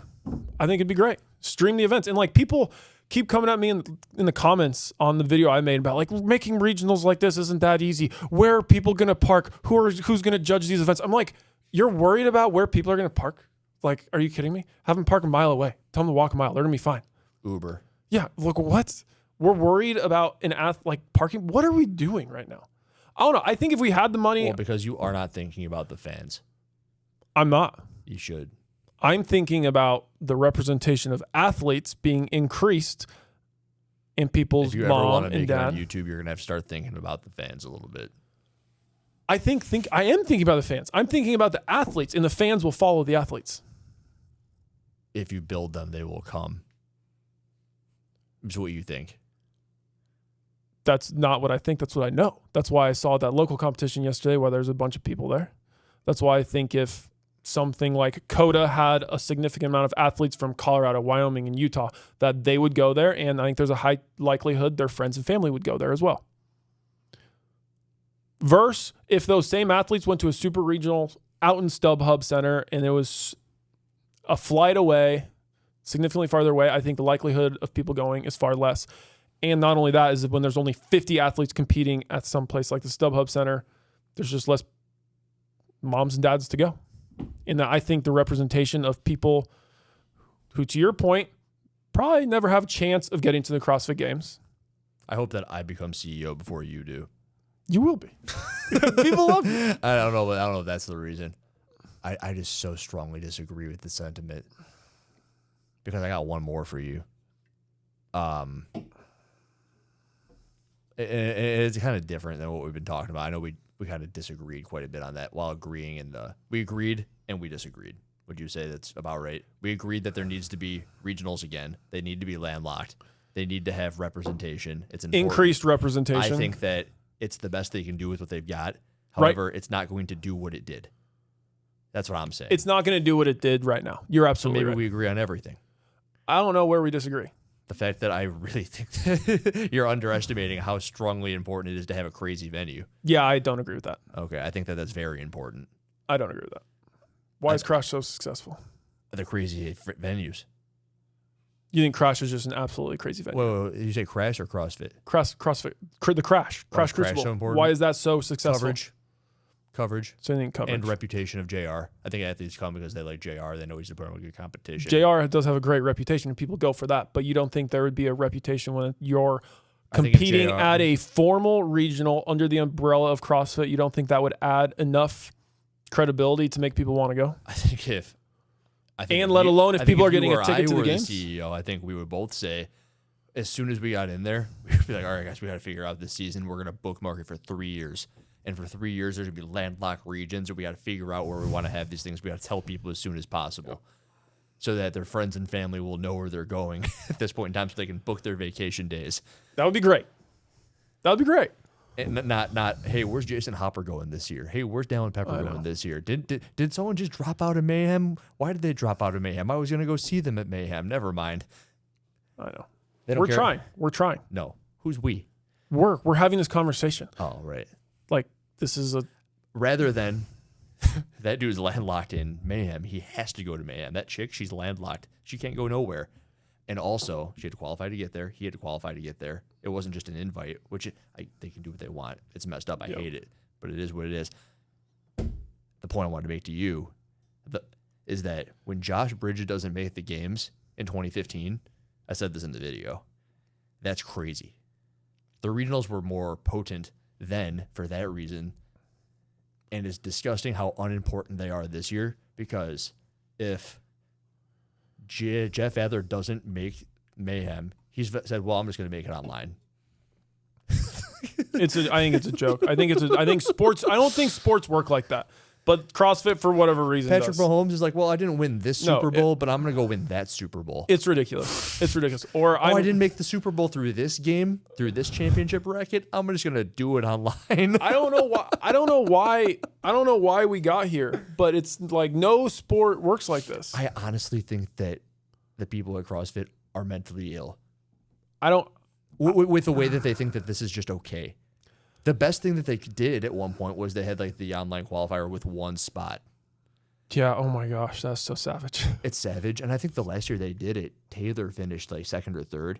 And Yeah. He couldn't deadlift worth a damn, so it took him out of it. But he was like right there to make it the games after he didn't make it at Granite Games, I believe. But like that one spot was like, that was cool. But having like someone like Adler be like, yeah, I know I can finish in the top 7. I've done it every competition I've ever done. It's idiotic. It is idiotic. He should It be at Mayhem so that everyone's watching. And then they're like, damn, Adler's on the bubble. That there's pressure.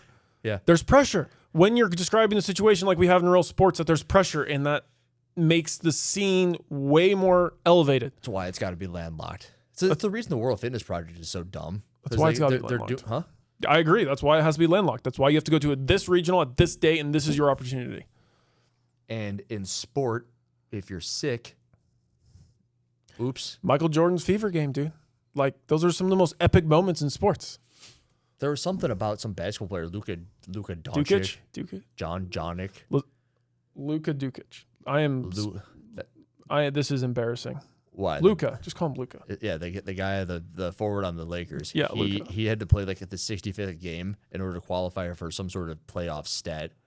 Or MVP. If you miss a maybe it was certain amount of MVP. games, you don't qualify for MVP. That's probably So what he it was is. playing on like some jacked up knee as a result of it. So he could qualify. Yeah, and like that's what they should be doing in Absolutely. the sport of CrossFit. I mean, you're just saying WFP's dumb because... I was saying WFP is dumb because they have event 1, event 2, event 3. Event 1 and 2 is like a FF fest. I know. I commented on one of those posts the other day, and this is the last thing we haven't talked about, is I was like, why is this and this missing? Or something along those lines. Which and what? I think I said, why are we only testing strength with the barbell? Something along those lines. Same Same conversation. Horse, different zoo. Yep. Yeah. And someone comments on, John, this is only one test. And I go, oh, okay. So this isn't a test of fitness. So we're not doing a well-rounded test of fitness right now. O'Brien and I talked about that with Mayhem. That's what this is. Nothing is a test of fitness. Nothing's a test of fitness. The Open's not a test of fitness. Quarterfinals isn't a test of fitness. All we World do is Fitness Project Stop 1, not a test of we fitness. just get to the end of the season and they're like, oh, it's all a test of fitness. It's all together. And it's like, okay, well, let's analyze it when it's all done. It still doesn't fit together. The puzzle doesn't work. Things are wrong. Things don't make sense. And that's why we're here. That's why I'm here. That is why I'm here. Is I'm trying to get things to make sense. And it's not that complicated to get to that point. Well, that's what we think. Did you see my Dunning-Kruger thing? Yes. I so badly wonder if we're like down here, we think we know everything, we know nothing, we're looking up, and Dave Castro's over there. Let's say Dave watches this, and he's like, you think he can just pick it apart and be like, we can't do that because of that, we do this because of that? You think it's like that easy, where it's binary? I think with programming... Or do you think it's, I don't want to, I did want to?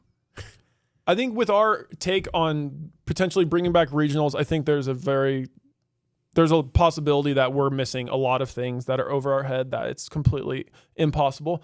But for not to, I think Like landlocking regions, allocating. Yeah, I think the chances are venues? small. I think the chances are small. But I think there could be things inside CrossFit that might make this much more difficult than I'm thinking. I'm trying to give them the benefit of the doubt. Where I can give them no grace is programming the open, quarterfinals, and probably semifinals in a way that we're not testing fitness. I have no grace for them. I bet I have no grace for them in that regard. I was about to say, I bet the online semifinal was legit. But then I also thought the same thing was going to happen for the quarterfinal, and it wasn't. I don't have grace for them there. That's literally pencil, paper, write it, put it online, like, right? Right? Like there's no wiggle room there. Like, and there's a lot of people that agree with that on the internet. And it doesn't make sense. It doesn't make sense. I don't know what to do. We're talking about it. That is all we can do. That is all we can do. We can just get a lot of people talking about it. Oh, yeah, dude. And then we can vote for the next CEO. You also know that vote, like the vote. Vote for JR. Hey, my entire thing is get as many views as possible. I don't know if you've heard that, right?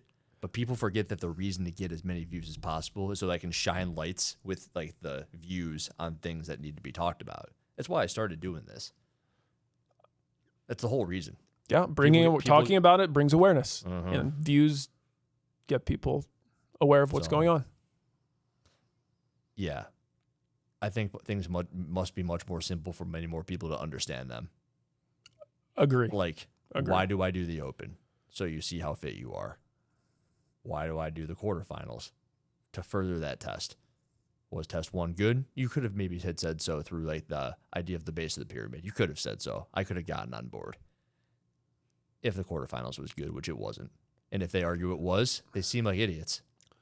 I couldn't have gotten on board. Like, why? I was ready to hop on board. The first stage has to be. I even made a video at one point, a live video, and I was like, you did it anyway, whatever. It is what it is. It's like the regional of 2017, where it was all dumbbells, and everyone was pissed because where's all the heavy weight? I remember I thought this, and I'm like, maybe it's just what they're doing now. And next year it'll swing another direction. But you know what? Like, screw that. Yeah. I mean, that's just. It's like this, like test of fitness. Like we don't know what it is, and it just like keeps moving around. You shouldn't.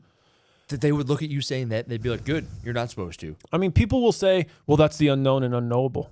It's idiotic. It's idiotic, and it doesn't make sense, and it doesn't hold up. It just doesn't. Testing fitness should be testing fitness. We can vary and we can make things unknown on how we test it. Hey, but does Dave have his level 4? 3, 2, or 1? That's a great question. I think in some ways he's like above it, so he doesn't have to like he like shines light down onto the pyramid. So he doesn't have to. How about let's say there's 100 people over at CrossFit. How many of them do you think have like 4, 3, 2, 1? You think everyone's got their level 1? At HQ working right now? Just like everyone who's employed by CrossFit. No, I would say most of them have their level 1. I would say most of them have their level 1. I really wish it wasn't Will Morad who was writing the World Fitness Project workouts. I don't understand your beef with Will Morad. I don't have beef with Will Morad. 0. I wish it was JR. JR running. JR is a G. But you wish JR was writing the workouts for WFP. Yeah.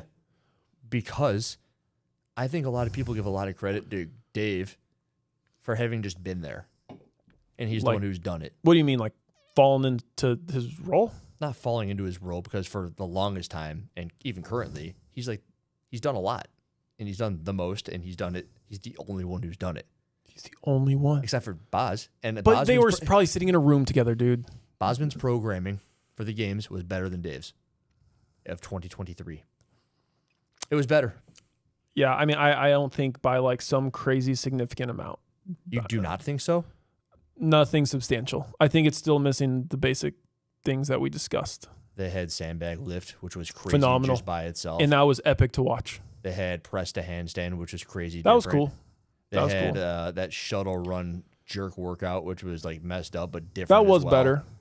They had so many different things that year. Alpaca. Alpaca. It was better. That's a Bosman. It was different. I know they ruined it because of the rain, but it was great. They tried to redo it. Whatever. All I'm saying is, it had fresh elements, but it was one thing removed from Dave, and it was better. One time. Yeah. The best open that was all Bosman that year. Better. Yeah. You're not wrong. It was better, and it was still. So the reason I don't want Will Morad at World Fitness Project is because if we had an example of what JR could do, maybe it's better than what Bosman did. and then all of a sudden you see how poor Dave does. You know what I'm talking about? You're wanting to see other opportunities. World Fitness Project just gave some dude who was a decent competitor, like very good. He's great. Yeah, great for sure. 20 mil. Have fun. Rate workouts for us. What do you think we should do? You're just saying JR was more deserving of the position. No, deserving is a crazy word to use. No. He was more qualified. He would have been the best choice to create workouts for a broth of people. Sloth, broth, Yeah. swath, bunch of them, to find out whatever it is they're trying to figure out. I think it's a fitness test. And I think you give JR 20 mil, he can do crazy work. I think he could too, but I also at the same time don't think Will's done that bad. I haven't looked at his programming super closely. I have. You just don't like it. I don't think he's done too bad. I mean, I think this is the problem. I think you saying that I just don't like it means it's opinion based. I've looked at it, I've laid it all out for everybody and told everyone how bad it is, but you just don't watch my videos. no one's sprinting and jumping. Well, that's why you wouldn't have liked it. Sure, yeah. I think there's a bug in the entire system. That's why you're here. Yeah. That's why I'm here. I don't think Will's is like. That's why ethics is a thing. Like, They do that. yeah, and it's great. And there's a bug in the whole CrossFit system without running and jumping, and it's the way we've ordered our operations around it. And there needs to be conversations about how we're ordering it and things like I asked you, are kipping handstand push-ups, should they be there? And getting out bugs like that and figuring out how we're going to order things, I think is absolutely necessary if there's ever a chance CrossFit gets to $1 billion company. I got one more for you. The I Could Be CEO podcast of 5 months ago, what I would do. You said this. Okay. If you were CEO. Oh, man. You said it's almost as if there's a golden tablet being handed around of things you can't question within CrossFit, which is almost contrarian to where Greg used to try to bring in more ideas. What I meant by that? Is that just is true, yeah? I think there's. You said something to me or it was on your video that I actually did watch about how my take on not being able to question things, you shot down. You were like, "You're wrong here. This is what I." One? I don't know. You were just like, I said something about part of what I'm doing is trying to question things, and you were like, "You can't. That's not a reason. That's what I do with my entire YouTube channel. You're more than welcome to question things in the space." Yeah. And you shot down that idea. And I think you're right. I think you can question things. And I'm questioning a significant amount of things sitting in front of you. But the golden tablets are still at CrossFit HQ. They're sitting in HQ, I fully believe, with like a set of rules, whatever it is, a culture of how they do things, how they program things. And just like nothing gets changed, nothing gets challenged, no one gets told they're right, no one gets told they're wrong, nothing progresses forward, nothing changes. And those are the golden, that's how I see the golden tablets. Is that it's almost religious in a sense that questioning how we do things at that level is taboo. And that's why I don't think things are changing. That's like the graph I posted. Everything like testing those short workouts, it's just like lower. Everything's lower. Things have changed. They've changed. You know how people say it's leadership? Yes. If I have bad breath, Alexis tells me. I like it. I know where you're going. That's not happening. And you know what I could do? I could get offended, or I could go brush my teeth, which I usually just go brush my teeth. And then I'll think, why did that happen? Had it been too long since I'd done it? Had I eaten something? You analyze via the input. Yes. And she would expect the same of me, which is why we work really well together. And you change your behavior, so hopefully it doesn't happen again. Yeah. I don't want my breath to be bad. But she had to risk offending you. She doesn't care. Well, great. Even better.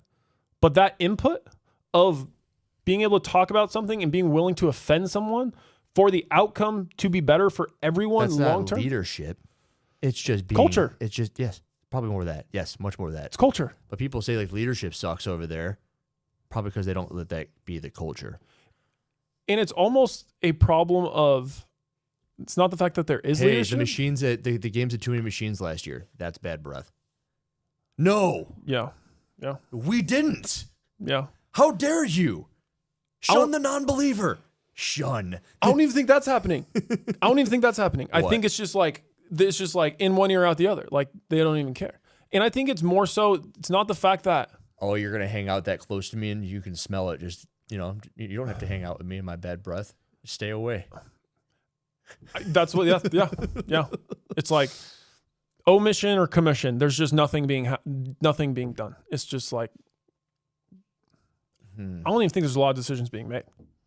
And I think it's just like a couple people will make them and there's not a lot of inputs and outputs. Yeah, anything else you want to throw in here? No, I think we've covered a lot. We've talked for a long time. Long time. It's a good way. If you had a 3-hour podcast, I need you to ask everyone to subscribe to the YouTube channel. Subscribe to your new YouTube channel. And also then yours. And mine. Yeah, Mine is called John Wood. I'm at almost 400 subscribers. Help me break 4, everyone. Please. You're almost at 400. I'm almost at 400. And you can follow me on Spotify. My YouTube channel is called John Wood. You Can't Handle the Truth, maybe? Is that right? On Spotify, I'm You Can't Handle the Truth, John Wood. Oh, on YouTube, it's just John Wood Podcast. John Wood Podcast. Coolness. And you just started a new YouTube channel. I'm going to try to catch 400 on one episode. You. I'm coming for you. Oh, my God. You probably will. We'll see. Thank you. All right, dope. That was fun.